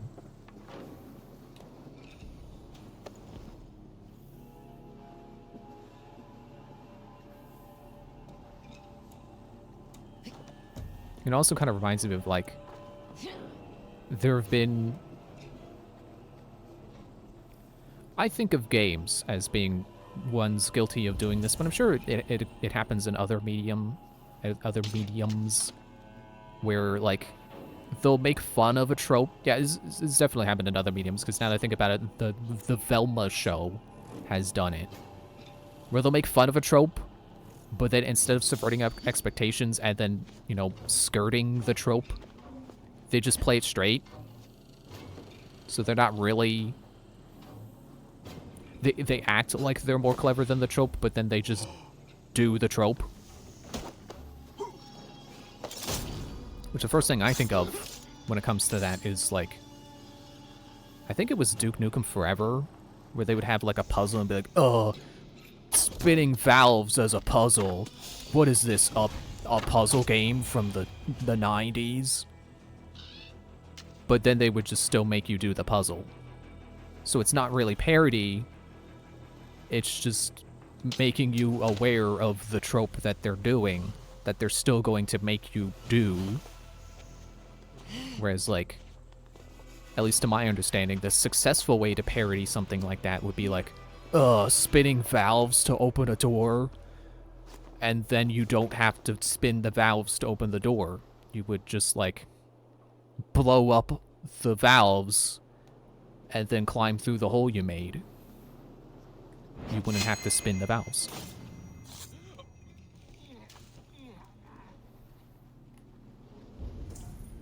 Okay, I think I'm getting 15 experience for killing these guys. Oh, never mind. 10. I was gonna say, I think I'm not getting higher. I think my theory was wrong that I was getting more experience because they were higher level. But no, these are the same level. Actually, have I? No. No, I'm still in red area. I'm still in, you know, not quite where you're supposed to be yet, but still doable land. I don't know why the enemies are not red diamonds as well. I'm sure I'm not the only one who's thinking of Steven Universe when I say something like that. Red diamond, white diamond. Was Red Diamond a character? Because I know there was blue and yellow. There was white. Was the fourth one red? I don't remember what the fourth one was. And I'm also not specifying... excuse me. Not specifying what I do remember them as, because that would be spoilers. And even if the show has ended a while ago, like a really while ago, still would... He dodged it, didn't he? Hey! Stop dodging my arrows. You can't do that. It's illegal. Yeah, it's still... I mean, it's a more story-driven show. I would rather not spoil that for people. Although I say that, but I'm also like... I would also definitely be like... Yeah, you know the ending to Avatar? Like, everyone is always like, you know, Legend of Korra is dumb, but, like, the Avatar had a pretty stupid ending, too. And then I would just tell you why I think that the ending is, like, also kind of a cop-out, even though people are like, no, Avatar's actually Avatar's perfect. It doesn't do anything wrong. But Korra, oh, it's so full of tropes and stupid decisions.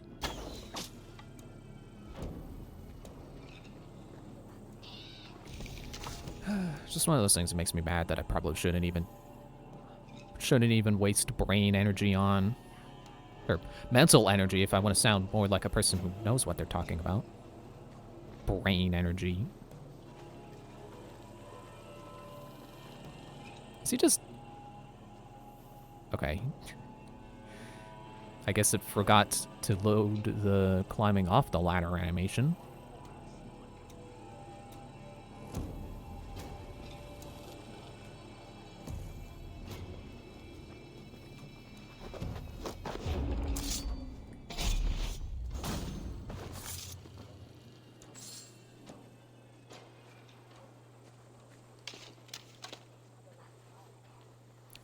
Kind of completely off topic. I mean, I wanted to change the topic anyway, because, like I said, I should just stop thinking about whatever I was just thinking about.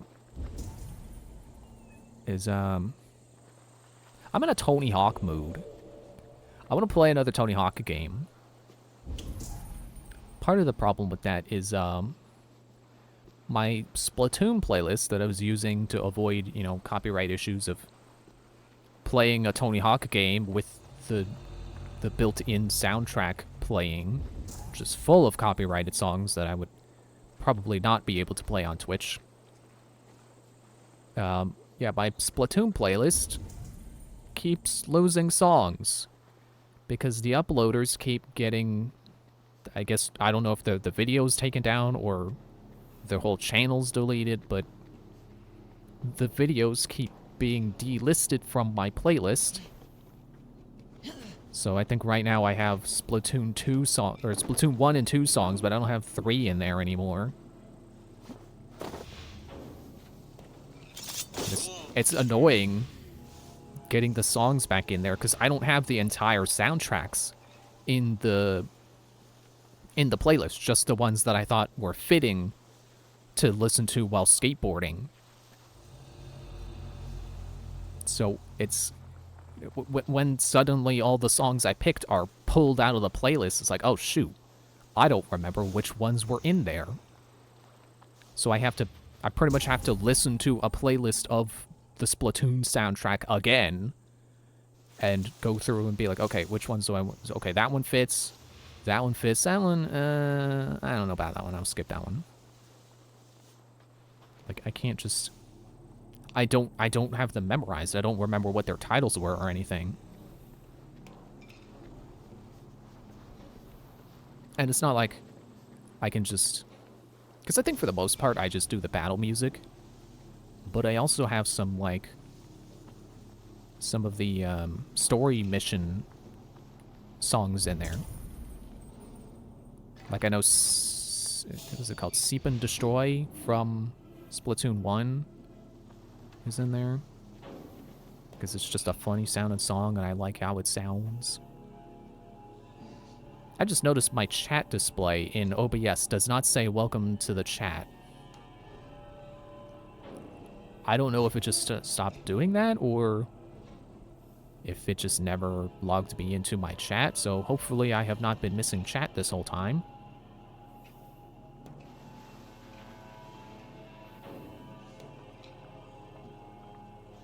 But yeah, kind of a pain in the butt trying to keep my Splatoon playlist for my Tony Hawk sessions having actual songs in it. I might have to think of some other kind of music I can play while playing Tony Hawk. In all honesty, I probably should just go look up like royalty-free ska music. That would probably get me places, just like my skateboard. Okay,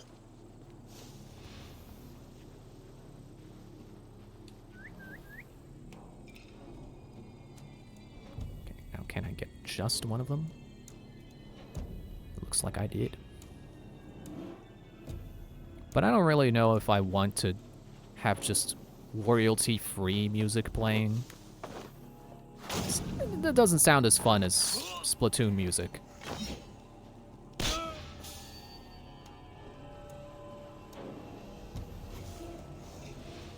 If anything, I should just fix my playlist one more time and then actually write down what songs go in it. That way the next time the songs disappear from it, I know which ones to put back in.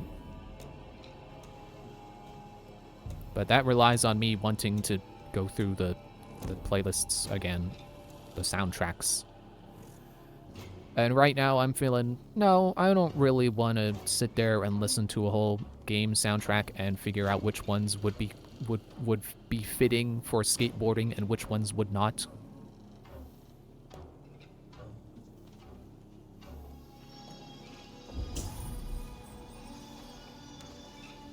But I have already downloaded the next couple of Tony Hawk games I want to do.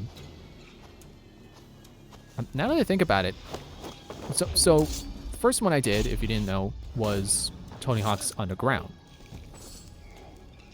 And I really enjoyed that. That was fun.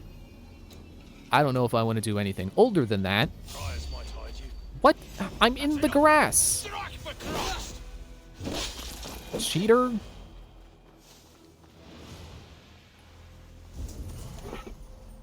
Because there are mechanics that Tony Hawk's Underground introduced that I don't know that I want to do without.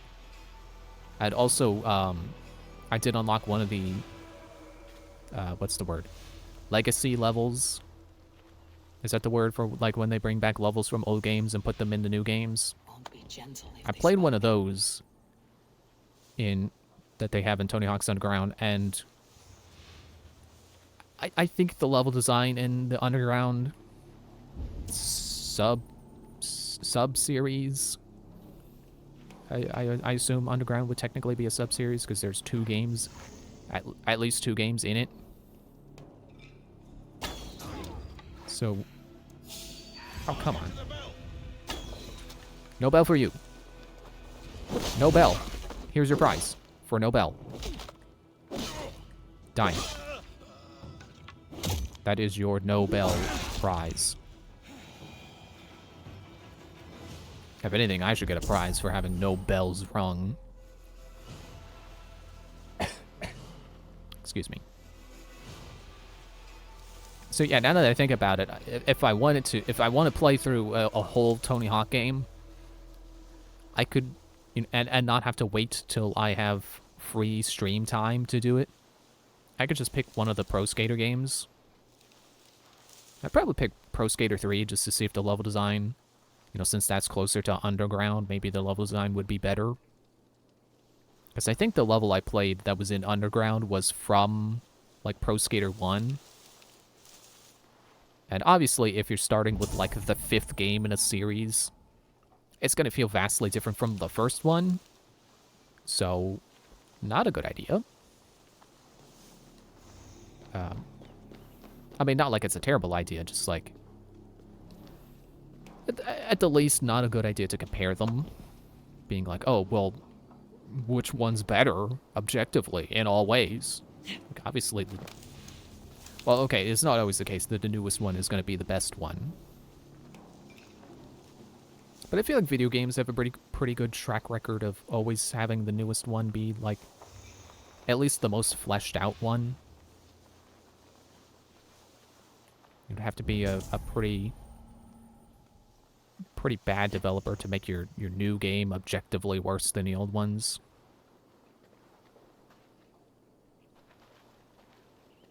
And I know there are people who are like, oh, Pokemon's like that. Like, no.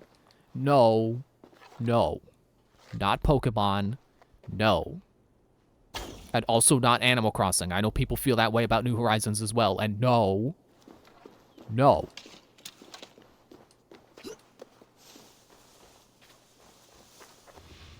But, okay, yeah, so having done Tony Hawk's Underground, then next would be, like, obviously Underground 2 and then American Wasteland. I don't know what order they released in. Somehow I feel like American Wasteland came before Underground 2. But I have nothing to confirm that. Oh, wait. No, the key's on the inside. What? Then I guess I have to shoot one of the doors from... There we go. Through the window.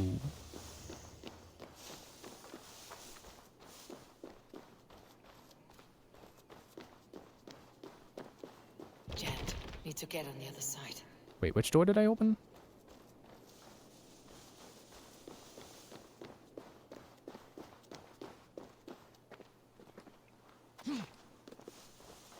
I've forgotten what side of the building I was on when I shot through the window. Can I get that one?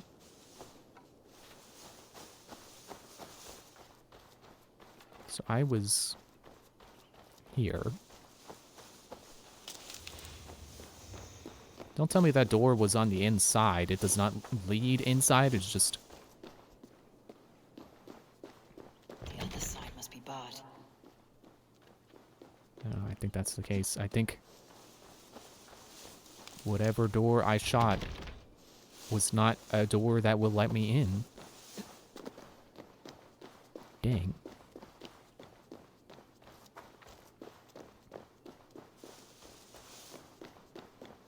I think I remember the thing that led me to feel like Underground 2 is newer is that the character editor is better. Although I might have just encountered a glitch because when I was making a character in American Wasteland, I wanted this shirt. It was like two-tone shirt, like a baseball style shirt, I think they call it. A baseball tee. And okay, I need you to highlight the things again. And I wanted like the upper part to be blue and then the main body of it to be white. And for some reason, American Wasteland didn't let me pick one of the colors. But I could in Underground 2.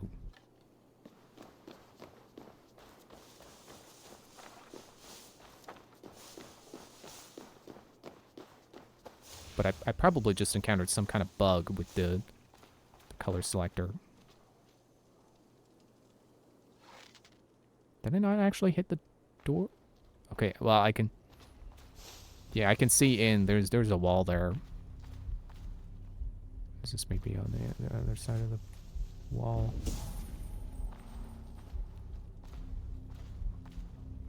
Maybe get that door. Or that one? Wait, what?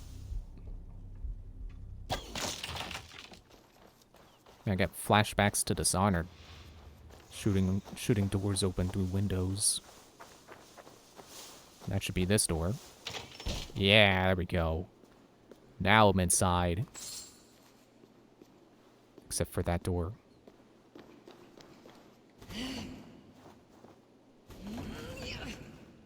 Come on.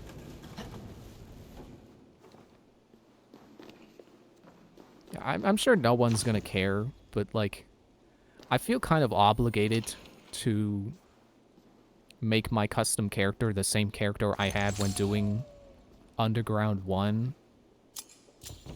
I don't know if Underground 2 really does have, like, if it really does continue the story, like, you know, assuming you played Underground 1 and then assumes you're gonna be the same character. I guess that's something I could look up. I could have come down a ladder this whole time.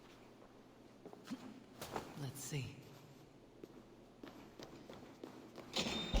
Or I guess not. Oh, that's the door I opened when I thought I opened my way in. Must be blocked from the other side. Okay. I got this. Puzzle solved. This is how I get the height I need to be able to peer through the window.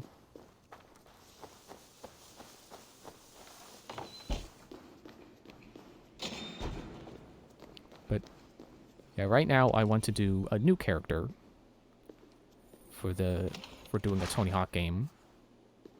Because I feel like the design I went with was like, it was for a character that I couldn't fully replicate in the Tony Hawk character editor.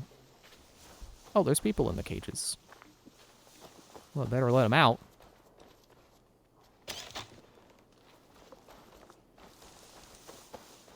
Because she was supposed to have, like, a camo hoodie tied around her waist, and Tony Hawk doesn't let you tie your hoodie around your waist. I'm not even sure there was, like, a way I could have had a camo hoodie and then also not have that be my only top.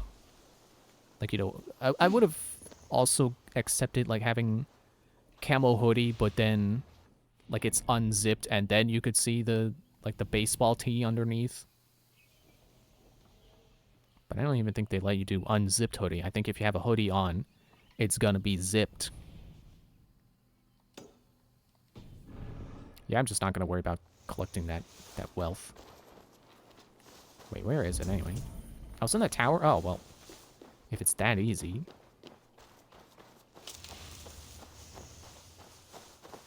It's not quite that easy. Wait, is that person in there too? There's more people. Many thanks, friend.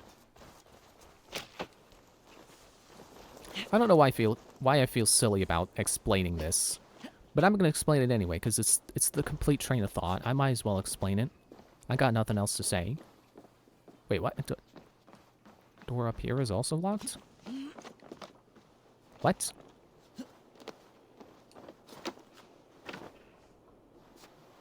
Oh, there we go. It's like the reason I'm in a Tony Hawk mood is because the shapeshifting character I was making, I'm making her a skateboarder. Because I thought that'd be fun.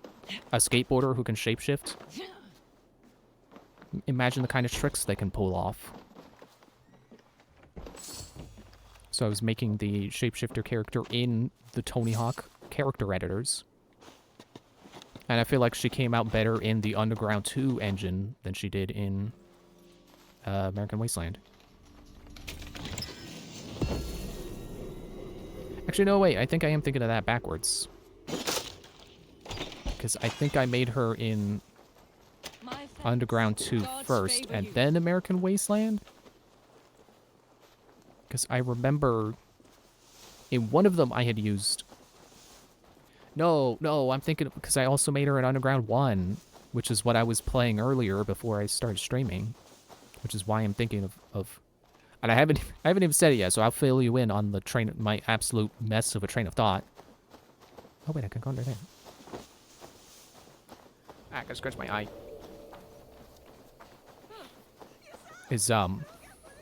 So she's got gloves. And they're supposed to be, like, fingerless gloves that also go all the way up to the elbow. And they're supposed to have black and white stripes, but I'll accept that Tony Hawk's probably not going to let me have those kinds of gloves. I don't think those were in fashion yet. But for, so in Underground 1, I used casts to make those. Because they're, you know, they're kind of fingerless. And if you color them black, they don't even look like casts. They just look like gloves. Am I near a Assassin's Bureau? Is there a bureau here?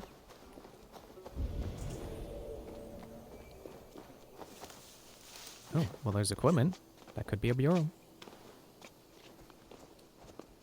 So yeah, oh, hello. In Underground 1, I used casts. And that's what I was thinking of when I was like, no, wait, maybe she did look better in that game. No, because I didn't use casts in American Wasteland, because American Wasteland actually has gloves, like fingerless gloves. They're still not the gloves I want. But they look decent enough that's like, okay, well, those are an acceptable substitute. And then when I was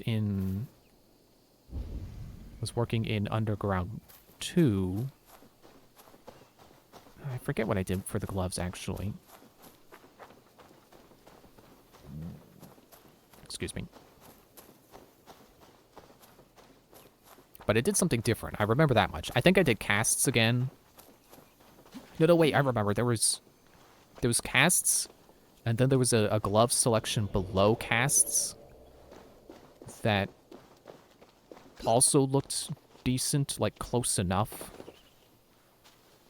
that I was like, you know what, I don't want to use casts again. I'm going to use these. You fit through there? No? Fair enough. So I guess in all three of the games, I used a different thing for the gloves. It's like, now that I think about it, I didn't mean to do that, but that's what ended up happening.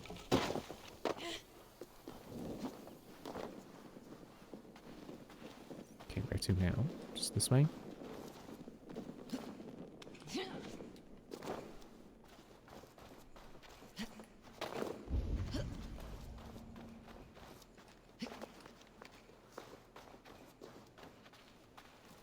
Yeah, I think it was underground too, where I was like, yeah, this it's a lot more satisfying of a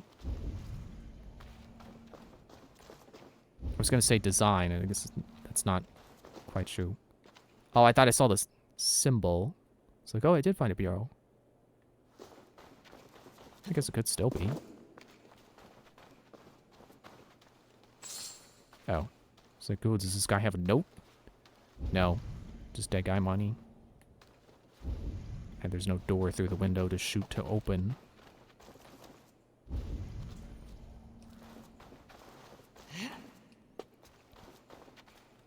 Wait, is that where I came in? I think this is where I came in. But I will, you know, whenever I get around to those games, I will stream them in order of release. So I don't spoil myself on whatever new mechanics the newer one will have. Only to play the older one and be like, man, I missed that mechanic. Because it seems like Underground 2 has like a slow-mo feature. Like you press a button and time slows down, so it's easier to perform chains of tricks. And I don't know if... Yeah. I don't know if American Wasteland also had that. Oh, come on, light the torch. I mean, okay, there's the symbol, so I have definitely found a bureau. And there's the bureau, so I've definitely found the bureau. But I would like to have my torch lit again, please.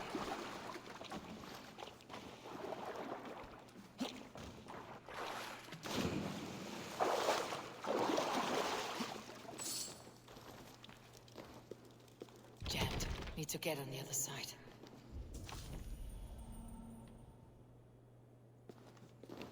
Probably gonna do there.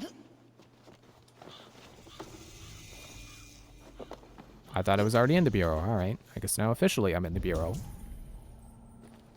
I still can't see crap. Can't see crap!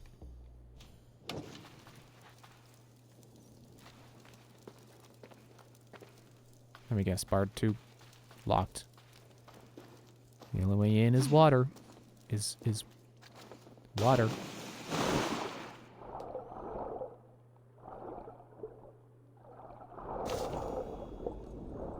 Tooth? Why did I pick that up? Who's gonna want a tooth?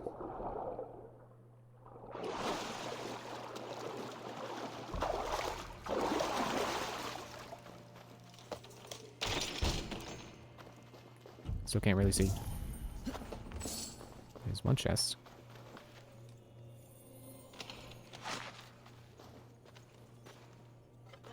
Ah, now we can shoot.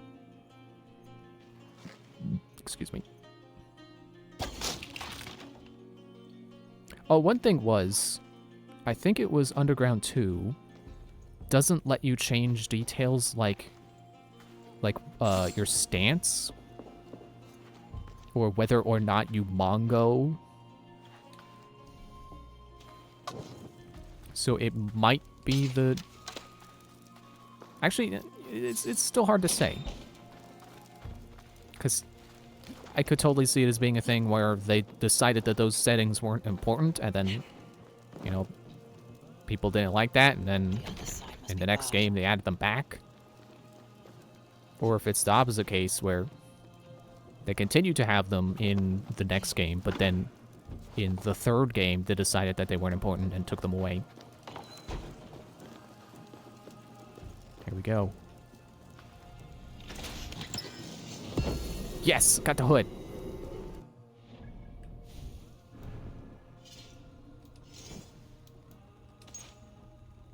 Ooh, that one's also got armor on it. Cool. See how it looks with the... That's the wrong button. Hood up.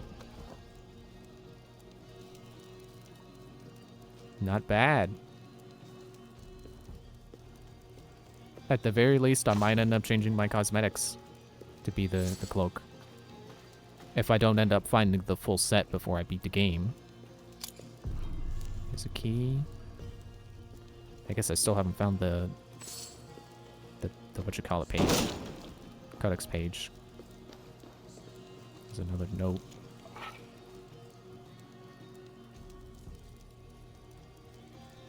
I think these all have the same note.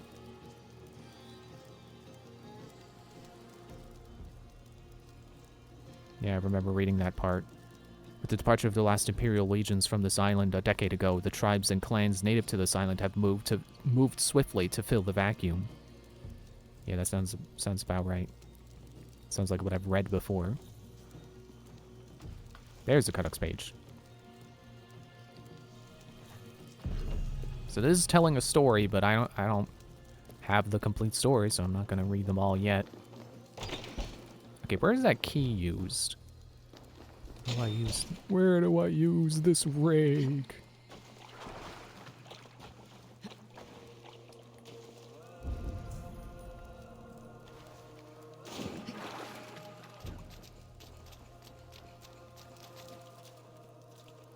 Ah, I thought there'd be thing behind it.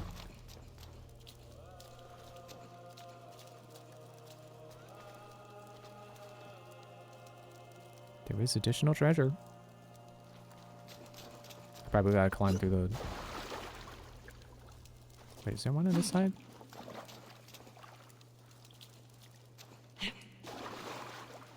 Okay, let me try over here, going back through the hole.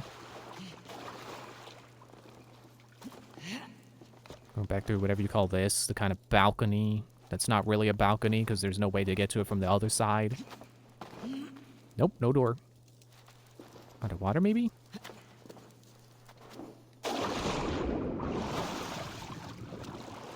Why did you surface? Go down. No, no ledge. Go down. What are you doing? Okay, fine, don't. Looked like there was a gate there anyway. Let's try over here. Try this water.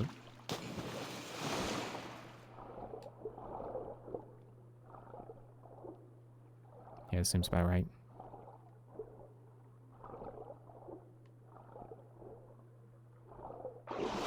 Yeah, there we go. Locked door. Got it.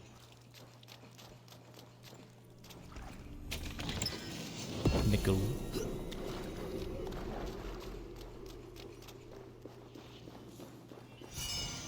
Yeah, this should be the easy way out.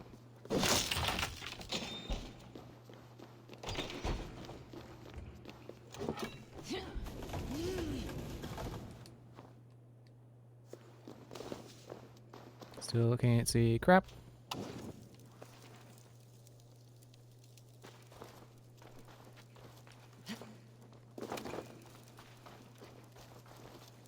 Now, where's the way out? Don't get down. There we go. There's the way out. Need to cloak myself here. I should switch my cloak back to the Raven cloak because I don't have the rest of the Hidden One's armor yet. What pieces am I missing? So I got the hood. I got the mask.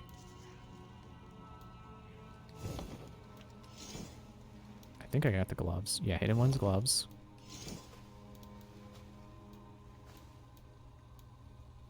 Okay, so I need the breeches and I need the tunic.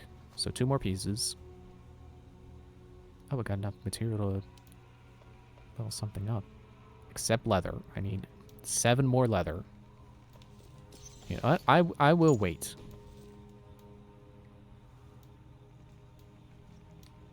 Although I'm not really sure what the... I haven't really had that much of a need for arrows.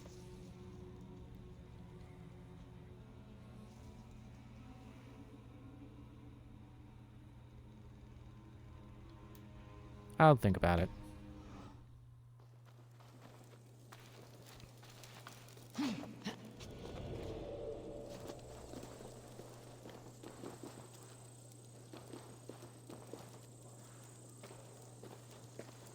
I guess you were just supposed to climb over the wall.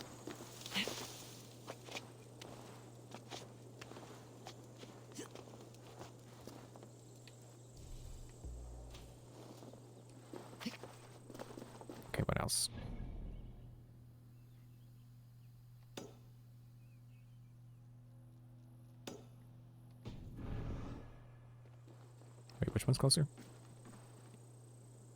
That one.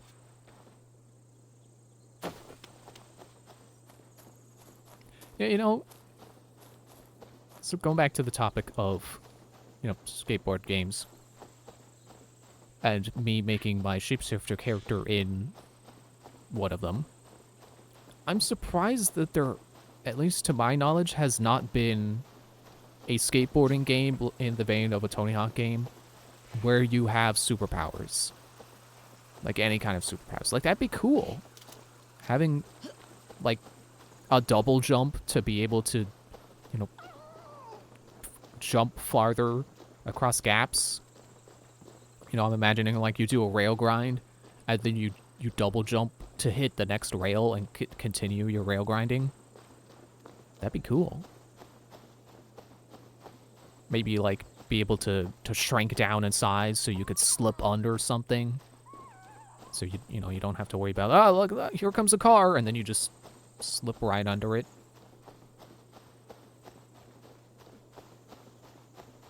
I'm sure there's more things you could do that I just can't think of at the moment.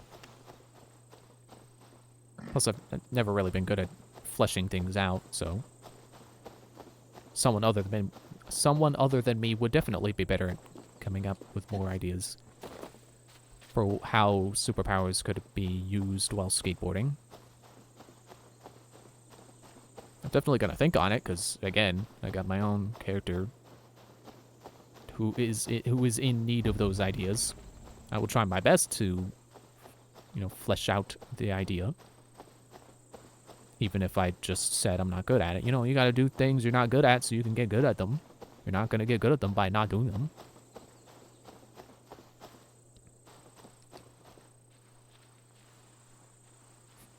You know, you can kind of see that reflected in RPGs now that I think about it. You know, if you think the combat's too hard, you're not gonna get better at it by not, you know, you're not gonna get better at it by avoiding combat. You gotta do combat so you get the experience so you can do better in combat. It's like Pokemon, you know, if you run from all the wild battles, you're not gonna be strong enough for the gym leader.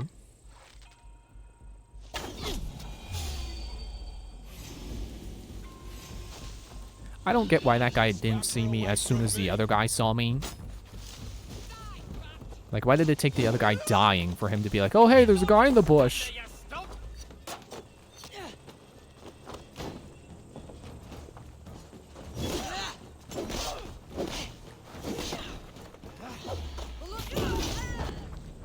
Okay, not you. Where are other people hiding? It's you.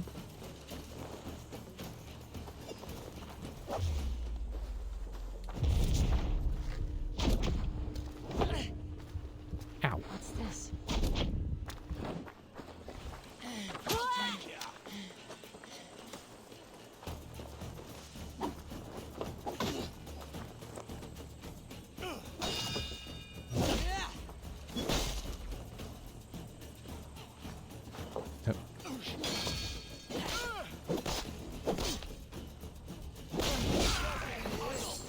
Yeah. Stop with the arrows.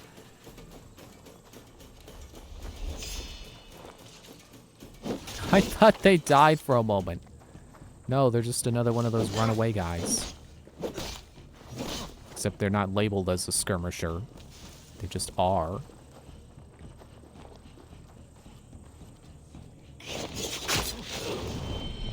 Yeah!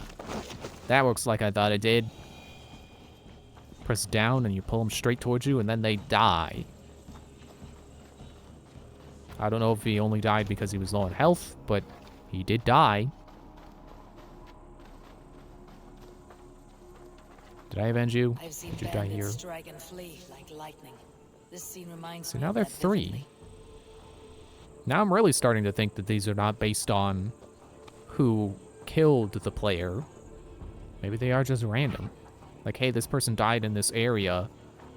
Let's attribute 3 people having killed this person.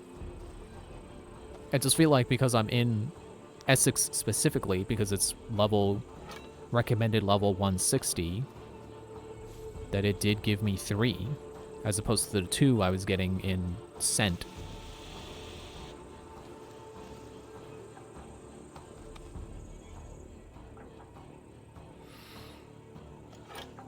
There's my oil jar. You've been avenged, my friend. Although I guess it could also be like, hey, these enemies damaged them, and you know, regardless of who killed them, all 3 of those enemies contributed to them dying by, you know, dealing damage. Whether or not they dealt the finishing blow was irrelevant. Ow. Oop. Ow. Shit! I was holding the wrong button.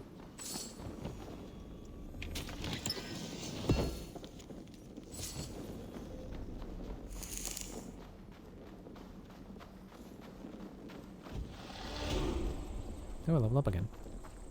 I will have to figure out what skill point I want to work towards getting. Because I am not sure. Just like that, just like the inflection while I was saying that, like, I have no idea what I was doing.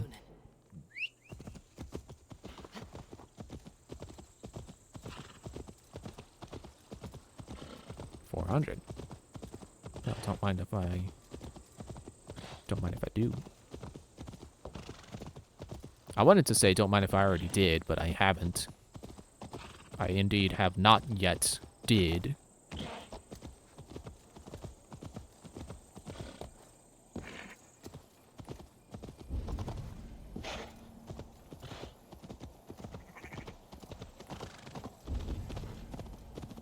Nope, still not quite close enough.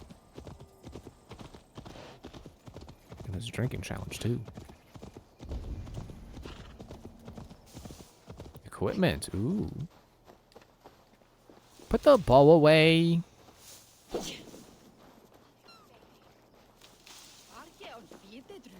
Gent, need to get on the What? other side. Is this not the shop? It is not. Okay. It's my bad.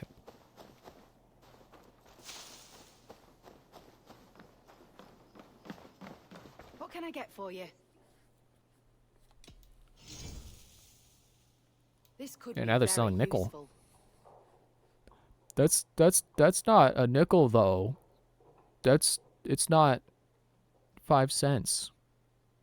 It's not a nickel. And I can buy titanium. Why can I not buy cloth? That is like... You would think both because of its position in the menu and also its existence as a material in general, you would think that cloth would be level 3 You never and know when titanium this would might be come in level handy. 4. You know, in terms of rarity. Wise of you to stock up. Oops. This is a very good piece. Increase critical chance when health low.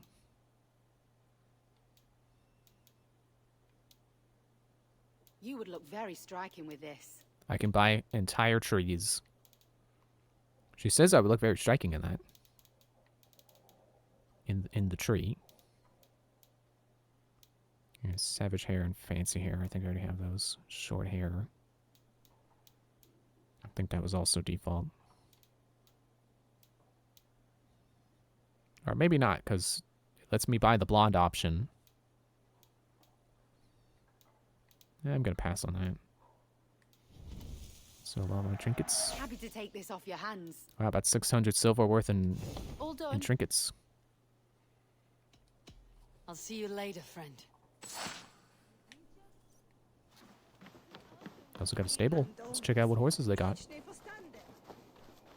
I honestly don't even remember what my horse looks like. It's probably time for a new horse.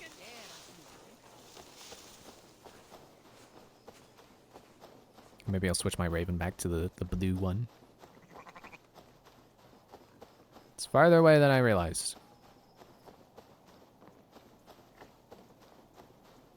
But I thought it would be in town, so it'd be convenient. Can I pet the sheep? I cannot pet the sheep.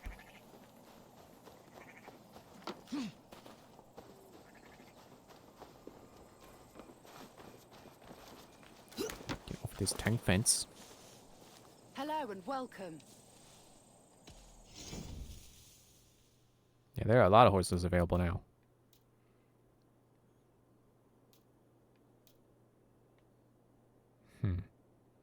Can't tell if it's just using bright colors or if the preview lighting is just really bright.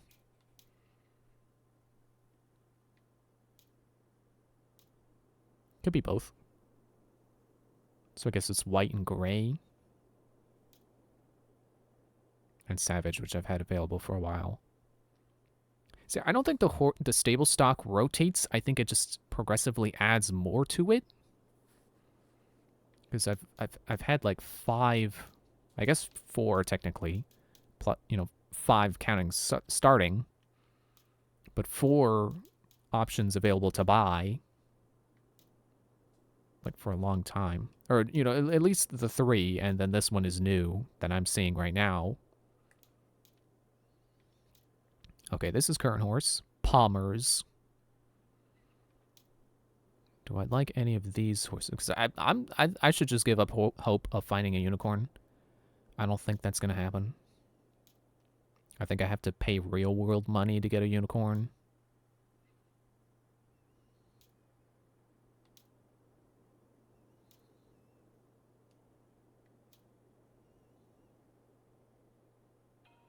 This one kind of reminds me of the Gyarados in Ocarina of Time. Because that's the symbol that's on that cloth is almost like the symbol they had in the original release.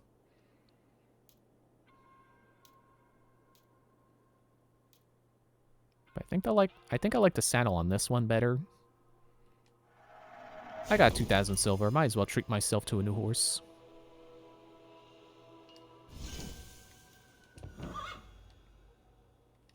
Finish looking around. Training is still only like these 3 options, which I don't really feel the need for any of these. I mean, I guess stamina's nice. Your skill has improved. Apparently that's as nice as you can get it. Swim time, sure. But my horse doesn't get attacked, so I don't think I need health. Nothing else? I must be on my way now. Goodbye. But it's at least nice to know that there are not too many upgrades you have to buy for the horse to get them at their full potential. Well, apparently I'm near the viewpoint.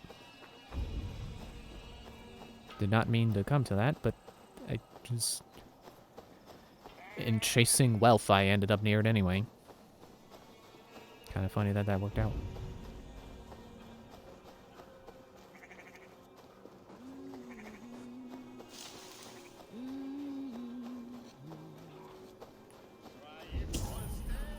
Alright, it's in that building. There don't appear to be any locks to break. I think it would show white if there was a door that needed a key. Is it really that easy that I just... Oh, I blow it open. Okay. Is there oil? Because I think I'm still out of stamina.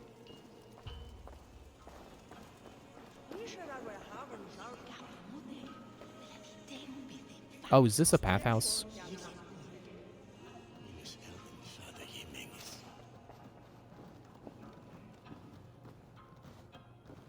I think this is the point in history where bathhouses stopped being so significant as like social places. I know I've watched a video on like, I don't know if it was the history of bathing per se, but they went into like talking about the history of bathhouses. Yeah, I don't have the stamina to do this. Dang. I gotta find the oil. And there was like a... At some point, being clean was considered pretty cool. And then at some point it flipped and was like, oh, you're bad if you spend time washing yourself.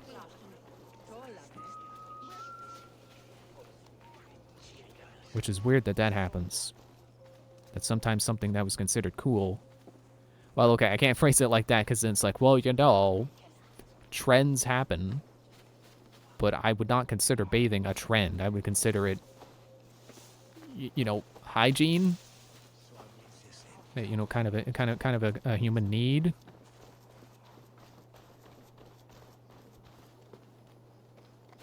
You know, it's not like silly bands where it's suddenly it's cool and then it's not. Like it's not weird that silly bands stop being cool. I'll have the whole lot of you under the table. But it's weird that bathing was one of those things where it's like, hey, bathing is lame. Don't do it. Oh, there's gotta be oil around here somewhere. Is this note gonna tell me where they took the oil? Due to the number of oil-based fires, I cannot in good conscience allow unlimited access to such incendiary material. Therefore, all oil jars of the village have been collected and placed under lock and key. It is a hint, and I did want a hint. I got what I wanted. Okay, so now I gotta find a key, and then I gotta find a door that the key is used on. Who'll drink with me?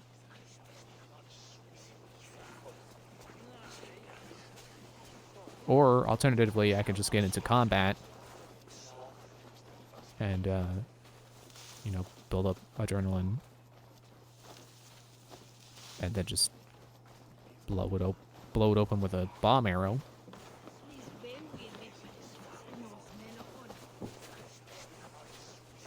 It's just probably just another note about the oil. But who has the key?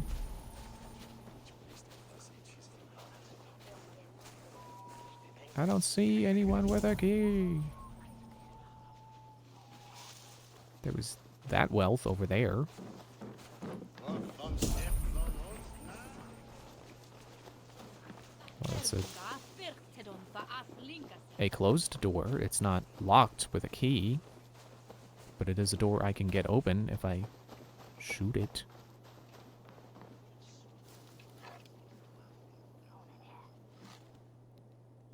Excuse me. Alright, that's not the right position. What?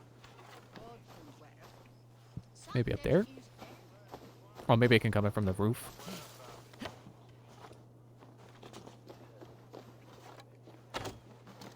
No.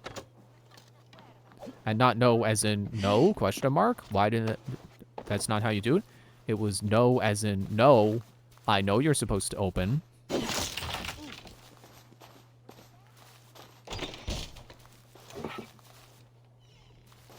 Hey.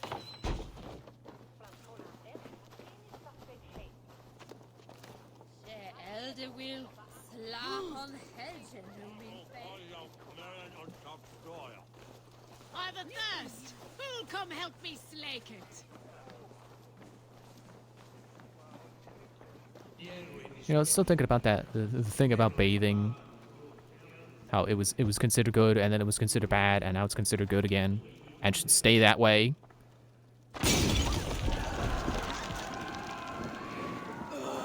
That's a lot of screaming. That sounded pretty terrible. Kite shield. Is it a heavy shield? Is it a variation of heavy shield?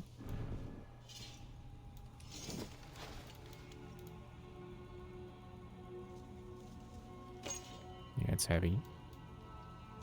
Looks like the shield's in Blade and Sorcery, though. That's cool. I still don't know what's going on. Get out of me.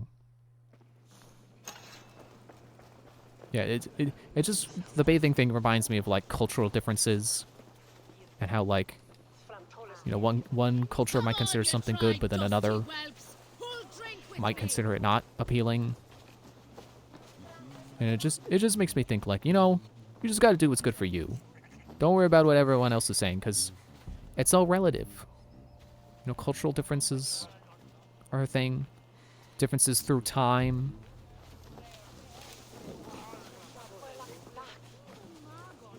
Because there was a point where, you know, being big of stomach was considered good because it meant you were wealthy. It meant you could easily acquire food, and that was appealing. Got a wager in you? Put your silver on the barrel. Give you big bet. No fear. Haha, me neither.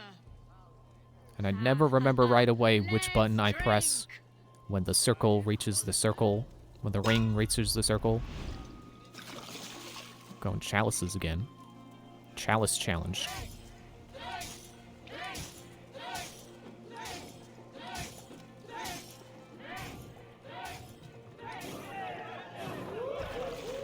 On a big lead.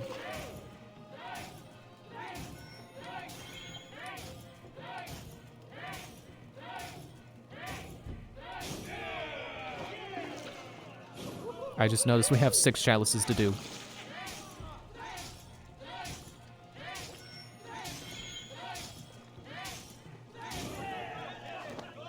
Okay, I'm getting a better lead. Don't muck it up.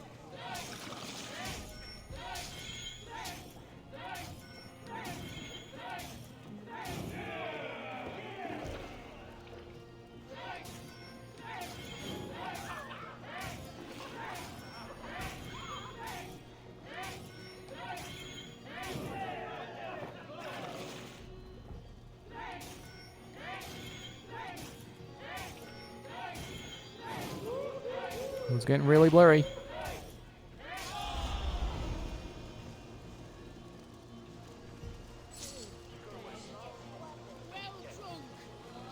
And all I can think is, imagine how often you're gonna have to pee after a drinking contest like that. Isn't alcohol one of those things that makes you pee a lot? I feel like it is. I know for sure if that was tea, they would also be needing to go to the bathroom like every 20 minutes after a drinking contest like that. And what better to do after a drinking contest than to climb up onto a high place?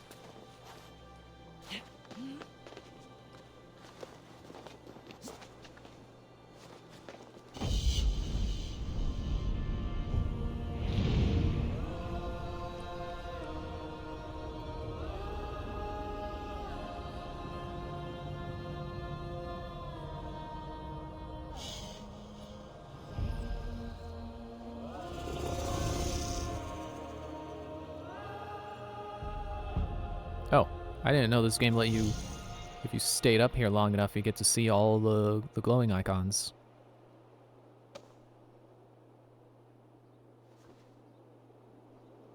And I have unlocked more gold. I think I'm gonna end here and get these off screen. Also, this stuff down here. Get that viewpoint too.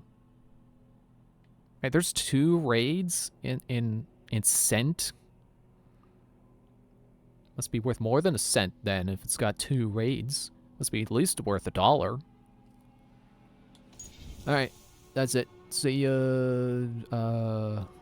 It's Monday? Yeah. See you Wednesday. Bye.